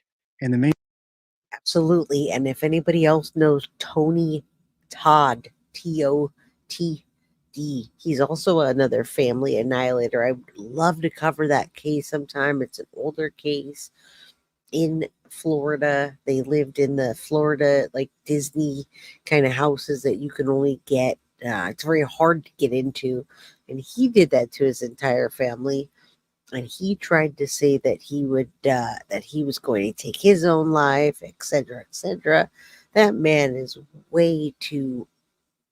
was way too narcissistic to do that. If anyone else has heard of Tony Todd or would like me to cover it, just put in chat. Yes, I do have that Family Annihilator series, and there are so many of them that there's a psychology to that. Krista says, hi, everyone. Oh, you're over, I guess. Right. I'm not over. I'm not even over yet. I still got a ways to go. Stay. Good to see you. main takeaway from this video is that if you really want to get information out of someone, you have to make them feel comfortable. Because if you start shouting or losing your cool or making threats, people don't open up and they tend to clam up and shut down. The other thing to recognize about interrogation is that it's not about showing off how smart you are or how tough you are. It's all about the subject. And if your goal is to get to the truth, you might have to play dumb. You might have to pretend you know things that you don't. You might have to pretend that you think something's great that you know is despicable. And I think you can see this starkly in the recent congressional hearings. Some people are focused on pandering to their audience. Others are focused on getting sound bites for the headlines. And a couple are actually asking questions in the pursuit of truth. If you want to learn what not to do when interviewing someone, click the video on your screen now. If you want to continue the series, let's get this video to 50,000 views. You can also become a champion. And we always get that. We always get the 50,000. Now, Lucy Letby would be a really good one. Rex Huerman, we got to continue. Darla Routier is a really good one as well. Remember, I'm in the 80s and 90s child. I was born in 1979, so all these cases are very familiar. I think all of them are good. Army Hammer is a great one to cover, but Lucy Letby is the nurse that, for no reason, took a bunch of people's lives, and she, I believe she did that to all babies, if I recall correctly. So any of these, if you guys are subscribed to Deception Detective, go to his forum and vote. I'd love to do a collab on any of these with him, but I also like to cover more family annihilators. Chris, they call Chris in Florida the original Chris Watts. He also did that as well. And Marilyn McRae, I love you for that. You're amazing. I'll watch anything that you cover. I appreciate that. And we're not done yet. We're not done yet. Tony Todd is in court. He's a wacko. He not only is he a wacko in court, but they interrogate him, and it would be a multiple part series because in his interrogation, it's so much different than when he goes to court. He's such a narcissist. You guys want me to cover that too? Yeah, I have a Family Annihilator playlist, so I'd like to cover all of the Family Annihilators that I can. Now, Crime Remembers bringing us back to topic, and bringing us back to topic, I still have a whole other video that I want to go over with you because Chris Watts has not been in the media for quite some time, and the fact that he is, and Law and Crime covered it. I want to share that with you if you haven't already seen it. Plus, now we can see Nicole Kessinger, and I believe this was her first interview as they started before they found out that the family was already annihilated. Now, doesn't mean she didn't know. She deleted all of her messages, obstructing justice, a whole bunch of other things I could say. And Astrid, you could absolutely become a member. Just keep commenting, liking, subscribing, and sharing. And when we gift memberships, you'll be gifted a membership, I'm sure, because I have good. I put out those good vibes, and I think, and you put out good vibes, and you put out good things, it comes back. So hopefully we can get that. John List, that is my first person that I've ever realized was a family annihilator, and that was from the 70s. John List, famous family case. That was the first, so to speak, family annihilator. Thank you, New York baby boomer, for knowing that one. John List, I've always been fascinated by what he did. He took his family's life in their house, laid them all out, let them decompose, and then just walked away and lived his entire life. Now, they did not catch him for many years later. He had a whole new life and a whole new family when they caught him. Now, that doesn't happen nowadays because we have cameras and the credit cards and so that rarely happens that you're going to do something like that. But yes, John List is the original family annihilator before they even called it that. John List whereabouts still baffles me. His whereabouts, he actually got caught. Crime Remember, he was on America's Most Wanted when America's Most Wanted was at the height and at the peak. Yeah, the John List was a shocker. I love all of you. My crime crew is so amazing. He was a disgusting non-human. Yeah. Welcome to the correct membership, Marianka. Did you win a membership? That's fantastic if you did. I love you. You're one of my favorite people and my friend. All right. How they caught him is so amazing. Yes. So Family Annihilator series I'd love to do as well. It just fascinates me, and there's a psychology behind it. Okay. Now we get to hear this lady, the Jezebel. Chris Watts blames Jezebel, mistress. Now, remember, he said this in 2020. The book's barely coming out now. Have they done anything about it? No. Are they covering it? Yes. And I'm happy that they are. Let's go. Let's listen to this together, and then we'll take a break and come back on at 4. But this has got a little bit of meat to it and some interesting information. Thank you for hanging in here. Like, subscribe, share, all the things. Support the channel. Shocked me just as much as I think it shocked the rest of the world. Chris Watts confessed to killing his young daughters and his pregnant wife in Colorado out in 2018. And since then, he's been locked up in prison. But now we're learning new details about what he's apparently saying from behind bars. We're breaking it all down with prison consultant Justin Paperny. Welcome to Sidebar, presented by Law and Crime. I'm Jesse Weber. In August 2018, brutal murders took place in Frederick, Colorado. A pregnant mother named Shanann Watts and her 2 daughters, 4-year-old Bella and 3-year-old Celeste, were killed. Her husband, Chris Watts, spoke with both police and the media, saying he had no idea where his family was and he just wanted them back home safe. Shanann had just returned home from a business trip the night before. Her friend got worried when Shanann didn't respond to any messages or phone calls. Watts said he had seen his wife at the house around 5 in the morning, but he had to work at an oil company all day. But just 2 days after Shanann and the girls were reported missing, police arrested. Again, this interrogator did a fantastic job. Chris Watts responded better to the female. I want to say detective, but I guess she's a detective. He responded to the female better than the males, and she did a great job. Now, she tells him, if you're lying, there's no reason to even take a polygraph test because we're going to know. Yet, his narcissism still allows him to do so, and let's watch and hear what they have to report on. Arrested Chris Watts when he failed a polygraph test. During his interrogation, Watts finally started to tell the truth, or a semblance of the truth. He admitted he was having an affair with a woman named Nicole Kessinger, who he met through work. The affair had been going on for several months. So Nicole was the only one? That was the only one. Was there ever like a one-night stand with someone else just out of the blue and one and done? Okay. All right. You might talk a little bit more about Nicole? So walk me through it, because that was one of the things we never really got to ask you about. Right, we didn't just kind of skipped on and talked about where the girls were. But so what happened there? Brilliant. So Brilliant. Probably around June 1st or something. That's when I first met her. And it was just like a work conversation. She messed with the gas meters that we were out in the field. And I was messing up, and then I took it to her like, hey, what's going on with this? Like, I don't fix it. And after that, we just ran into each other a few times in the office, and I think it was probably the 4th time meeting. She had asked me, because like when we were talking back and forth, I would say, like we moved here from Colorado or from North Carolina, stuff like that. And then she's like, what's all this weed stuff? I did it on my phone and showed her pictures. Thank you. Like, my girl's on the phone. It's like, oh, okay. Like, so, yeah, I didn't wear a ring to work. It's like I said, also to get refitted when I lost all that weight. So, but you lost so much weight that your fingers lost weight. Yeah, it was literally like I was out in the snow one time. I went like that. Ring went off in the rocks. So I was just like, I was panicking trying to find it. Like, man, where is it? But so after that, she left me alone for a couple of days, and she texted me outside the field. And then after that, we just kept texting back and forth. And it was just it's like she used to work in a little rig out in North Dakota, I think.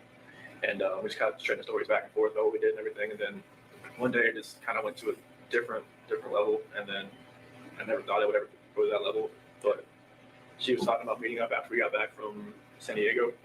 Yeah, we were in San Diego from the 22nd to the 26th of June. And we met up after we got back. And how did you guys meet up? At a park in Thornton. Thornton somewhere. And after that, we just kept seeing each other. Oh, did you? Pretty much the whole month of July. So let me ask you this. Will you tell me if I'm wrong? You strike me as somewhat of a shy person. So when you guys were meeting, did it just kind of very initiatory, like flirting at first? If I didn't give you my cell number, I will. You say you text the number yesterday with your cell. I'll take a look again. I have a lot of messages. If not, send me an email and we'll exchange again. Please, I'd love to talk to you as well. And let's keep going. Okay. From both sides? Yeah, it was just kind of like feeling each other out. According to Chris Watts, he talked with Shanann about a possible separation and says she became enraged. During his apparent confession, he told his father that he went downstairs, and when he went back upstairs, Shanann had allegedly suffocated the 2 little girls. Watts says he then strangled Shanann out of anger and took all 3 bodies to a remote oil storage site being used by his employer. Shanann was buried in a shallow grave. Bella and Celeste's bodies were found. Now, yeah, this is horrible. Absolutely. I can't ever get that out of my head, and I wasn't there to see it, but the hatches that he put them in on the top that were only 8 inches in diameter, and those children were a lot bigger than that, he pushed them through that. Anyhow, what I was going to say was, I wonder if Watts knows NK was Googling his family a year before. I want you to know that speculation says that their relationship lasted, Chris Watts and Nicole Kessinger's relationship. For some reason, they lied. Don't know why, because they're liars and cowards. Also just hit 222. Let's say a prayer as we look at this this is the burial for these young children, and Shanann was right over there. Let's say a prayer for them, please. Just a moment of silence. It's an angel number, and they're calling out to us. So I believe that they had a relationship before they say they did, because there would be no reason for NK to be Googling. And when I heard that theory, I said, oh, yeah, that's, I agree with that. Don't get into the real Sim Shady, because I got some flows for you. I'll start going off on that. I'll start rapping about the forgot about Dre. I got that whole thing down. Don't even start. Don't get me started, please. In crude oil tanks nearby. And in the days after the family was discovered dead, police spoke with Kessinger about her connection to the case. Thank you, Am I in Rabbit. trouble because I deleted the text? You're not in trouble. I didn't know what was going on at that point. So, I know, does that cause questions? Of course it does. There is, but is it criminal? No. Is there concern that you're hiding something? Potentially. That's why I want them, or I wouldn't be asking for them. I know. And you've been upfront with me about everything. I don't have a concern that you ever told Chris, I don't want you, go kill your wife, or get rid of your kids, or I don't want to date you if you have kids. None of those things ever came out of your mouth. We've talked about that. So, but until those text messages that are deleted are there, and all that, it's just speculation. But it's kind of like, why did you do that? And I get your excuse. I understand what you're saying. That I love how he says, I get the excuse. I wish someone would have interrogated her a lot harder. Clark, I do too. You say, I think they met at a gym the year prior. I totally believe that they met prior to all that, and they were dating, and they had some kind of thing going on before. And I just don't know why the lies, when it's all said and done, what happened. So yes, warm welcome, Rabbit Marie. Thank you for being a member of the Crime Crew official. You will not be disappointed. On Tuesday, you realized who this man was and what he had done. You didn't want him to be part of your life anymore, so you got rid of it. I didn't even want to see my phone. It was freaking me out, because I remember I had deleted them, and then he sent me another text, and then I deleted that one too. Right. This is a sad case, but it is an important one to tell nonetheless. And one of the reasons we're able to present you stories like this and talk about the is because our ad. Your legal. Do I have to get rid of my kids, or no. Do I, This shocked me just as much as I think it shocked the rest of the world.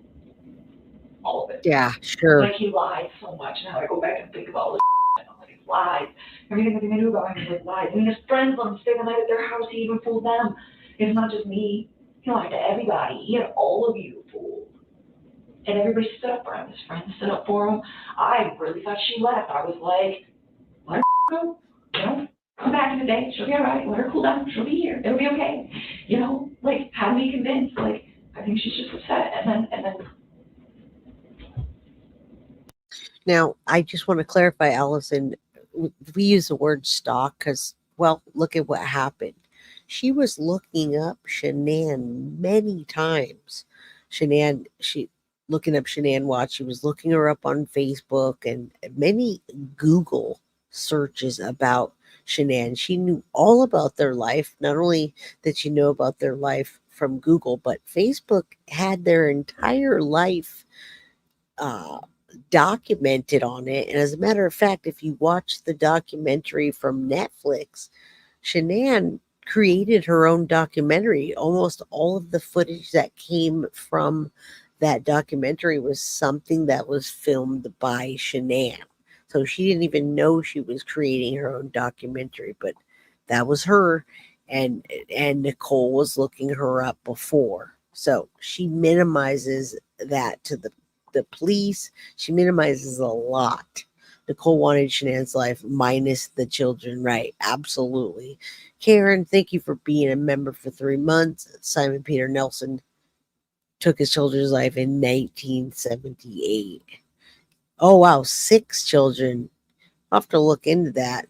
I think Nicole is evil. And when it came to Shanann, Nicole was guilty of something. I agree. And I love getting one step closer of just hearing this. So thank you. Thank you all for being here.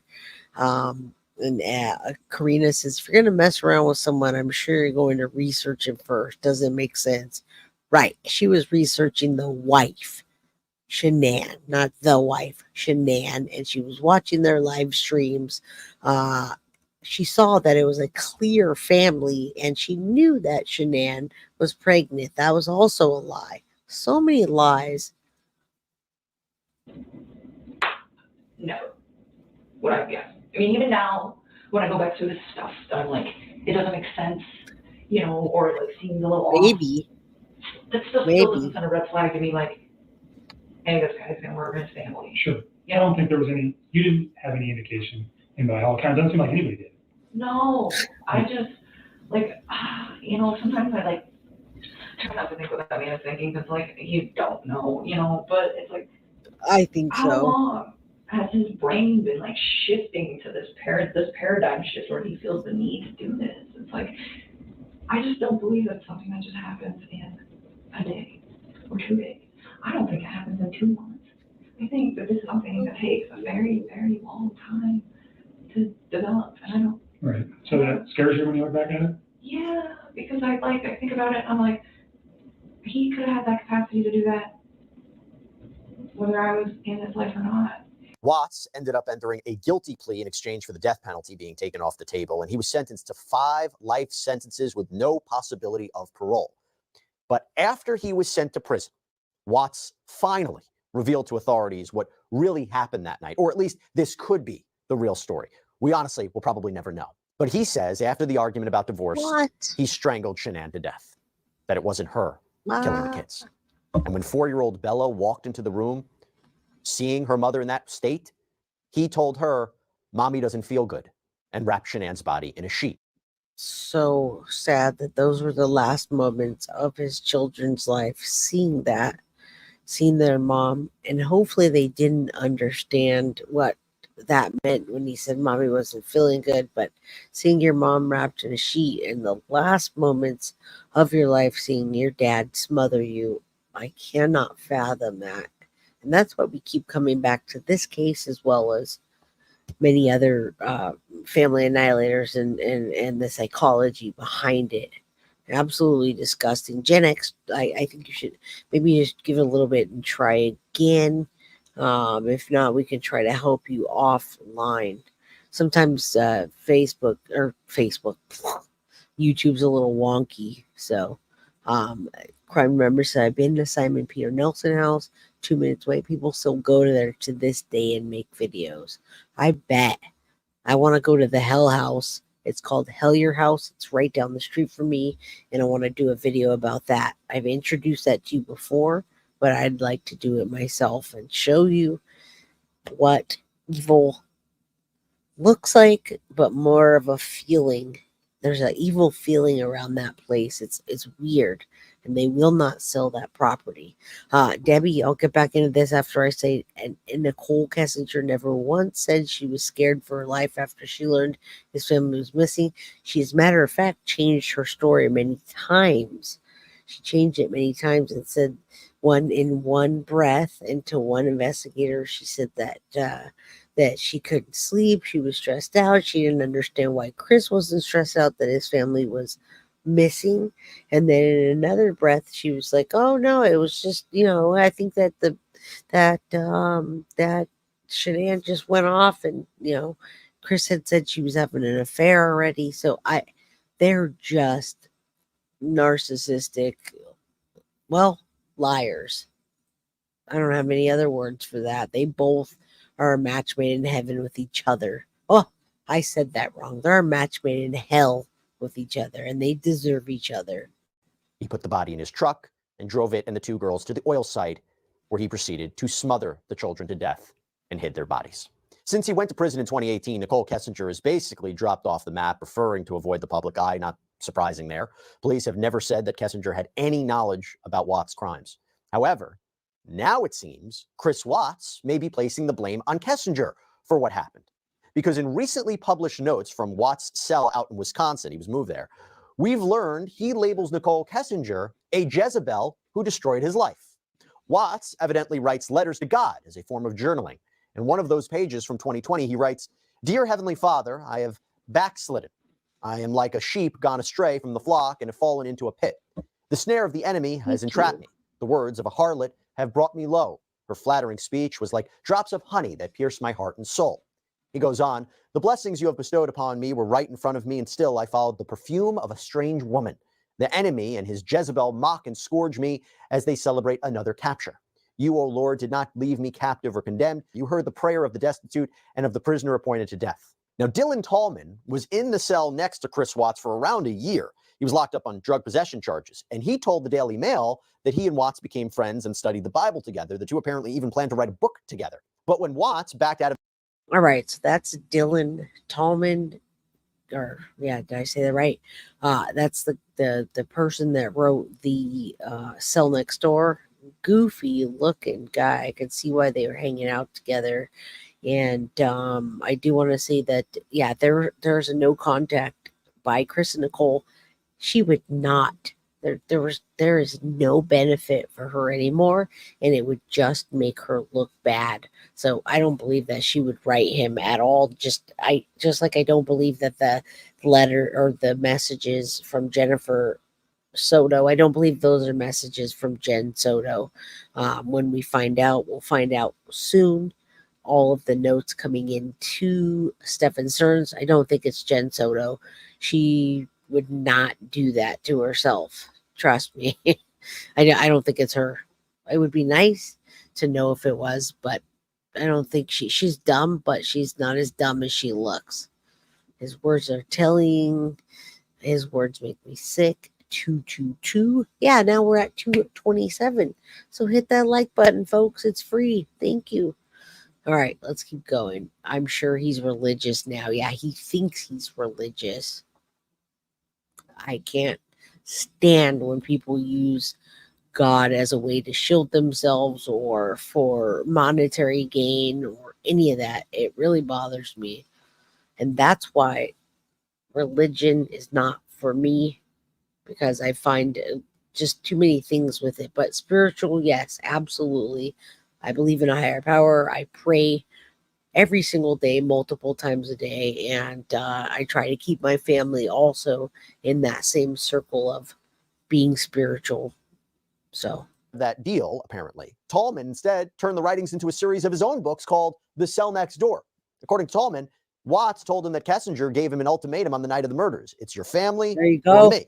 All right, so with that in mind, and clearly a lot to talk about, I want to bring in prison consultant Justin Paperny to talk more about this. Justin, thanks for coming back here on Sidebar. First, let's, from the basic point of view, it's not uncommon for prisoners to talk to one another, let alone about their crimes, right?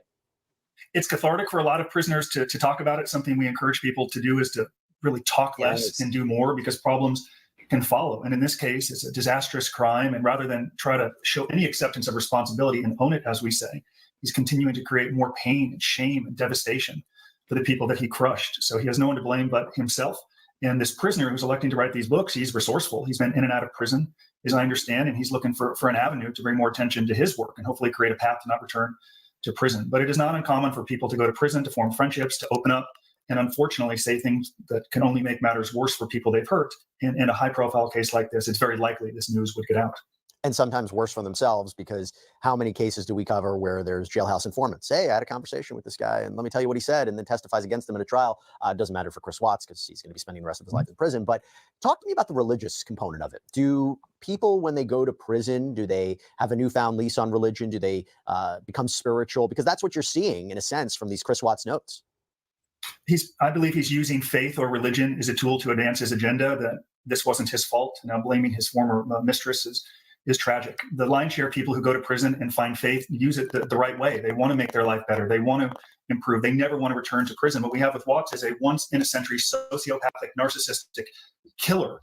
And because of that, he is incapable of reform. He is incapable of introspecting and recognizing that he alone is to blame for this. So it's easier to feel sorry for himself in that prison, blame other people, and cloak it under the guise of faith. Even some of his letters stating that God has forgiven him for his infidelity misses the mark. He murdered his wife, his young children, his unborn child. He's a sociopath. And like I said, one-in-a-century type narcissistic killer, though it's was so shocking when he was in trouble because he looked fit, he looked healthy. He's a handsome guy, married with children. It's hard for people to comprehend this is what a killer looks like. But in this case, this is a stone cold killer.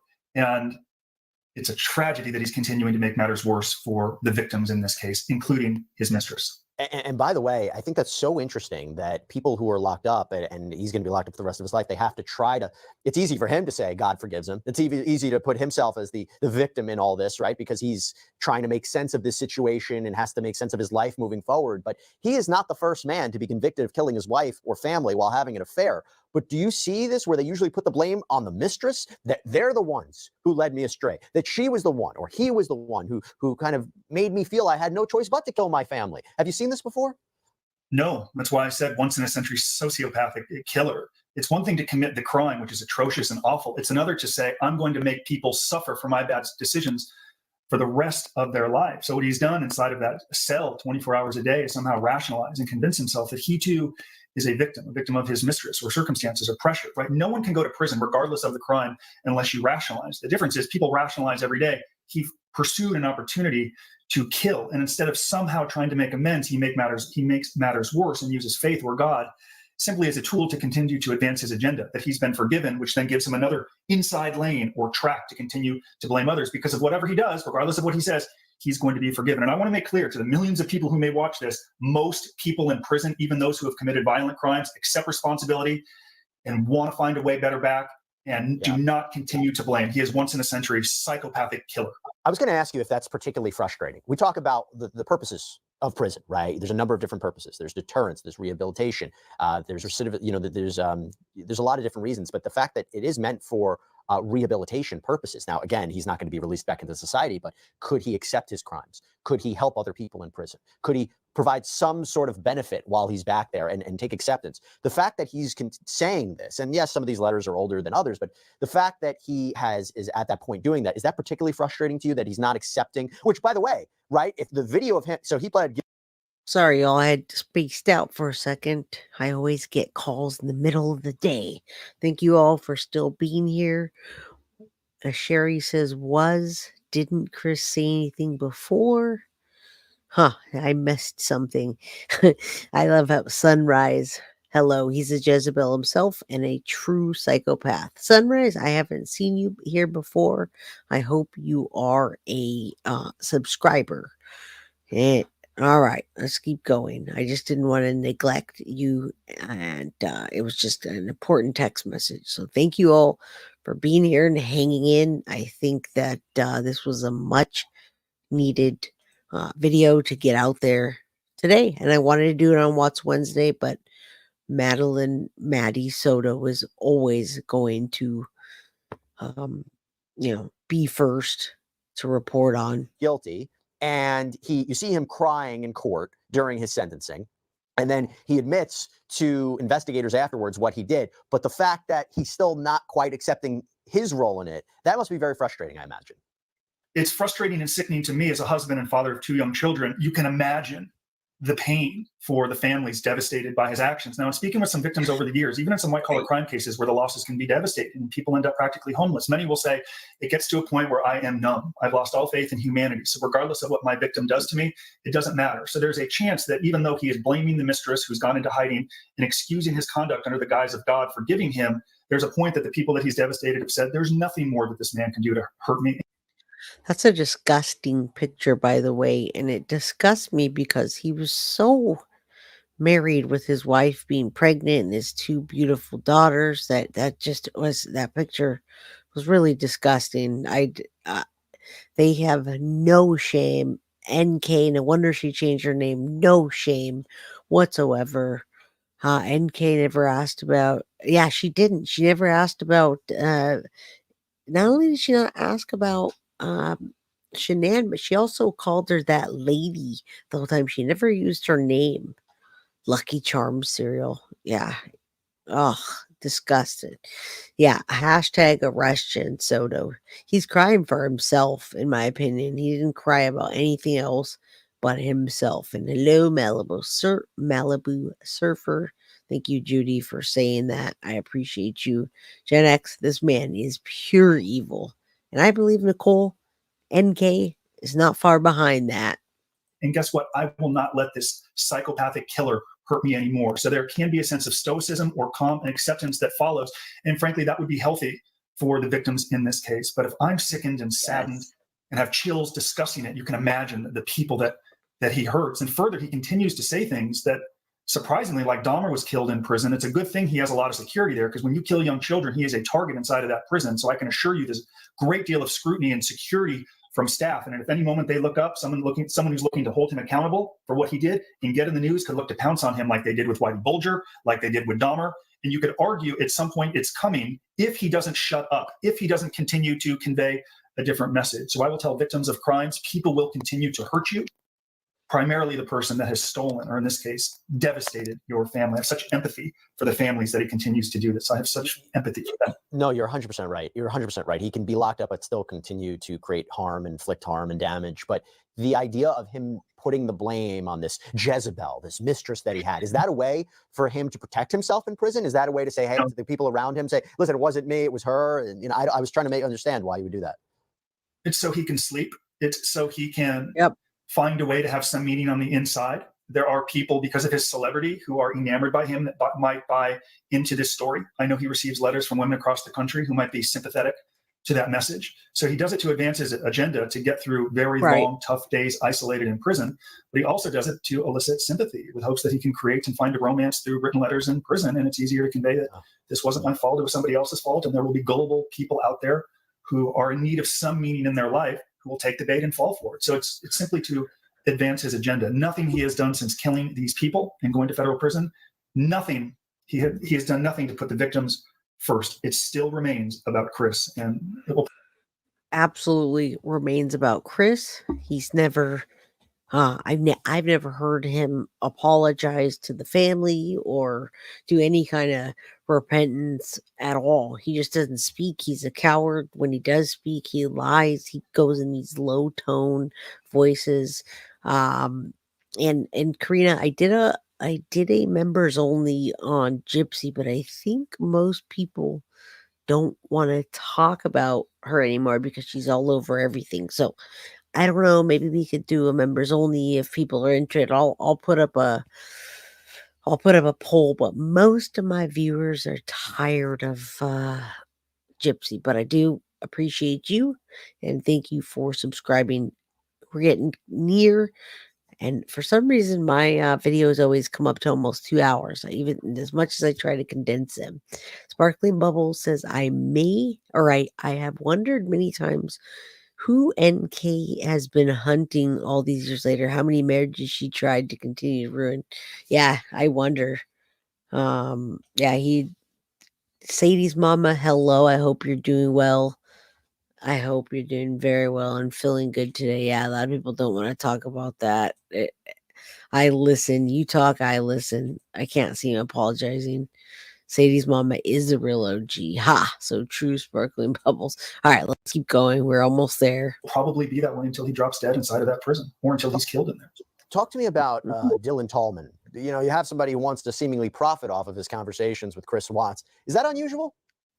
It's not unusual. You had Vincent Bugliosi, an author many years ago, who wrote about the Manson killings. I wrote a book called Lessons from Prison on the Inside. My business partner, Michael Santos, wrote more than 20 books in prison. He had been in and out of the system. He's looking for a way to not return, to provide value. Clearly, there's interest in this story. So if he's doing it in an honest way and he's living a law-abiding life, much like a producer may make a movie about Goodfellas based on the mafia, I think he has the opportunity to share these insights and stories. I see nothing wrong with that.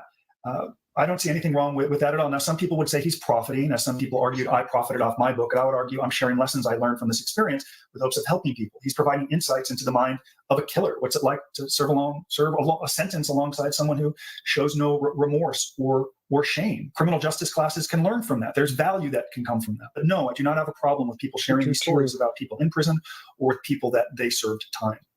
Yeah, and I would say to that also, with him, and particularly, I think it's a good, some of the stories we cover, I know people say, they know somebody similar to that, or they have a similar situation, and trying to understand kind of these patterns that we see can be helpful for people to kind of spot out some things that might be happening. But also, I think for him, and unfortunately, this is the case that we see, convicted killers Why? become popular on the outside. There are people who get love letters and support. But if you can understand who the real Chris Watts is, so yes, he was convicted of a crime, and that might not be enough for people. Yes, you hear what he did. That might not be enough for people. But if you hear the conversations he had in prison when he's not on television or he's not in a courtroom, that could maybe be a wake-up call to people. This is the guy who should not get any support whatsoever, right? This is the guy who what he's really about. And sometimes the people really open up in prison, and in a way that they never opened up in a courtroom or on TV or anything like that, right? When you're serving time alone, when you're in there 24 hours a day and you're forming friendships in prison, or you have people who are enamored by him because of the TV, and you're going to find people who are sympathetic to him, and you're going to find people that want to align themselves with him. I mentioned earlier when we went on air, my friend and mentor, Dr. Phil, before I filmed with him, he was talking about this case. Now, someone like Charlie Manson can find a young admirer while serving life at Corcoran, or someone like Chris Watts can get letters from people in prison. There's always going to be people who are sympathetic to it. And unfortunately, his parents are still alive. And I'm sure his parents, I know his mother visited him. She probably goes to see him and tries to offer as much support as she can. But she goes there knowing her son is a psychopathic killer. And at worst, or at best, he at least could have tried to make things better for his own family, who, like him, are going to serve a life sentence as a result of his consequences. It comes back to what I said earlier. A once-in-a-century psychopathic, narcissistic killer who has no agenda other than his own and does not care whose lives he ruins in the process. And he does it under the guise or faith of God, which ruins the people who actually do it the right way, who do find faith, who do find God, who want to accept responsibility. He does a disservice to all people who truly mean it, which is most people in prison. Hey everybody, Jesse Weber here from Sidebar. On this next episode of Prime Crime, it is the mysterious killing of Samira Watkins. Different suspects, secrets, lies, getting to the truth of. All right, well, it was her fault. There's or wanting to do. That sounds like a good one. But which I think is unwarranted. But I didn't notice in any of those letters from Chris Watts where he's like, she helped me commit the crimes. It was her fault. And so let that be clear, right? He could have easily come out and said, no, she was the one who helped me do this or X, Y, and Z. He still did it. He might say she influenced him. That's on him. But what it's clear from even this, especially, this cannot be put on her whatsoever. Yeah, no arrest for Nicole. In my opinion, I think that he has found a semblance of God, like he thinks that he found God. And Jezebel is something that's used in the Bible, a word for, somebody that's maybe, I don't know the exact word, but maybe it's somebody sleeping with somebody else's husband, whatever, however they use that. But it's a particular word that you would find for somebody like NK.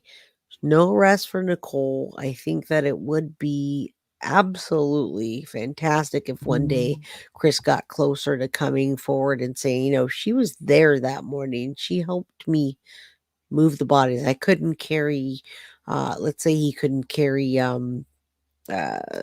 Shanann by himself, and maybe she helped, maybe something tangible. But right now, they no arrest unless they reopen the case. This information came out years ago.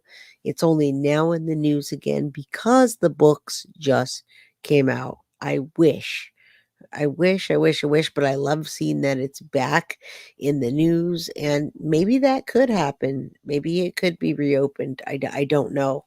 But I'd love for her to be accountable for something. Kind of seems like they swept everything that she said under the rug, and they were really easy on her. They let her delete all of her information, and I don't know what they'd even have. So, but we can always put prayers out there and hope that she's not just getting away with this and having a beautiful life, right? All right. Yeah, serious interrogation, maybe. She had zero influence in encouraging him to murder his wife and unborn child and two daughters. Zero influence. Sometimes the longer someone serves in prison with people who might enable their conduct, and the less they might introspect and try to understand. Introspecting is hard, man. To think about the decisions you made that killed. Absolutely not a dumb question. And the benefit of the book is the Dylan Tallman, the guy that wrote it.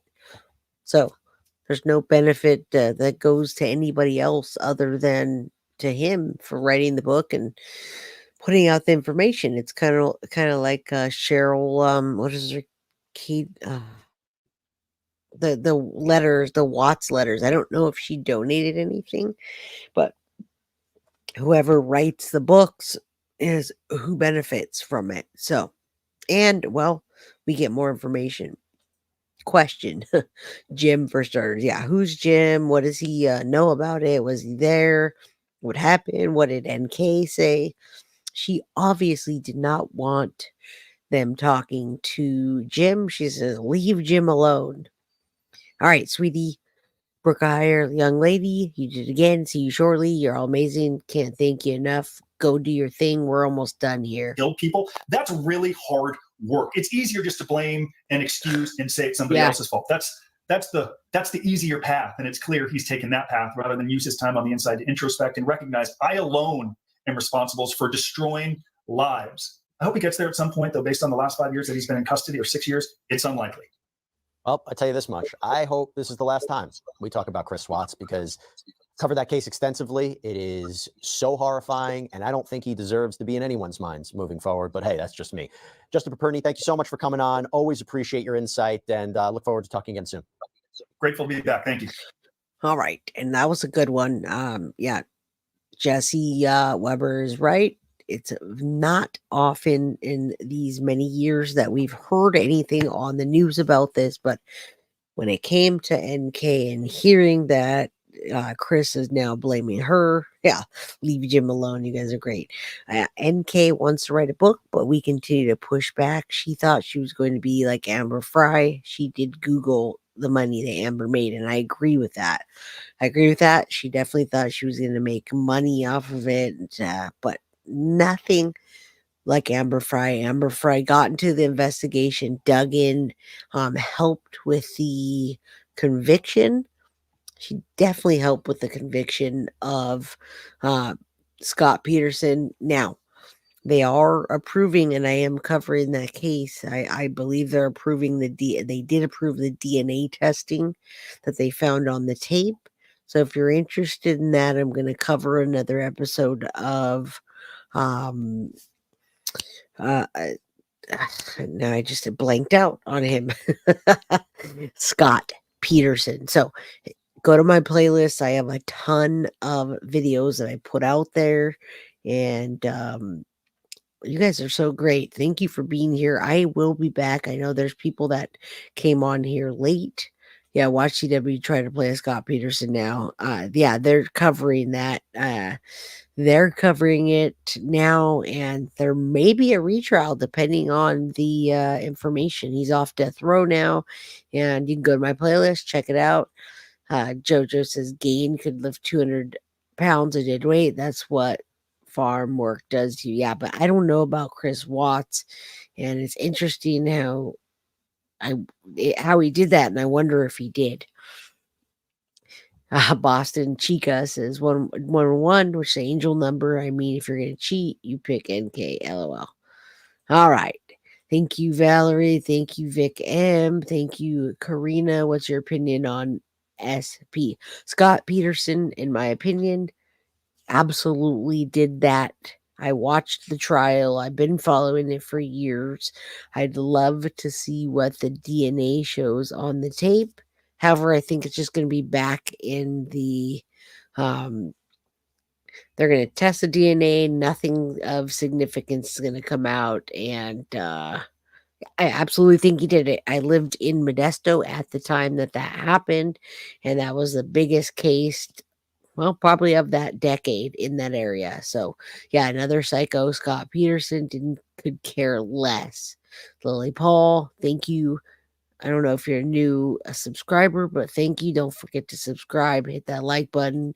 And Debbie says, what was the urgency to call Jim at 6:16 a.m. that morning? I don't know. There were so many things that we're never going to know unless it comes out and they're forced. I hope you rest enough. These cases can take a lot. Thank you. I will be back on at 4 p.m. to cover Lauren Dumolo. And we got part 5 today. So thank you all so much. Hit that like. If you're not a subscriber, subscribe, share, If you need something to watch, go back and watch my playlist. Yeah, Scott Peterson kept going back to the scene of the crime. They had a tracker on him. He knew exactly where it was. Too many inconsistencies, and it wasn't just because he was cheating. It was because so many things that he did. If you watch the trial, you will know. And I'll see you all later. Thank you so much. Hit the like button on your way out. And I am out of here. I'll see you very soon. Guilty of crime. I want to thank you for watching. If you enjoyed my content, please share this video, like, and subscribe. You can also follow me over at Facebook, Instagram, TikTok, X, or Gmail. If you'd like to donate to my channel, you can use Cash App or Venmo or PayPal. Thank you very much in advance. Guilty of crime. Are you guilty?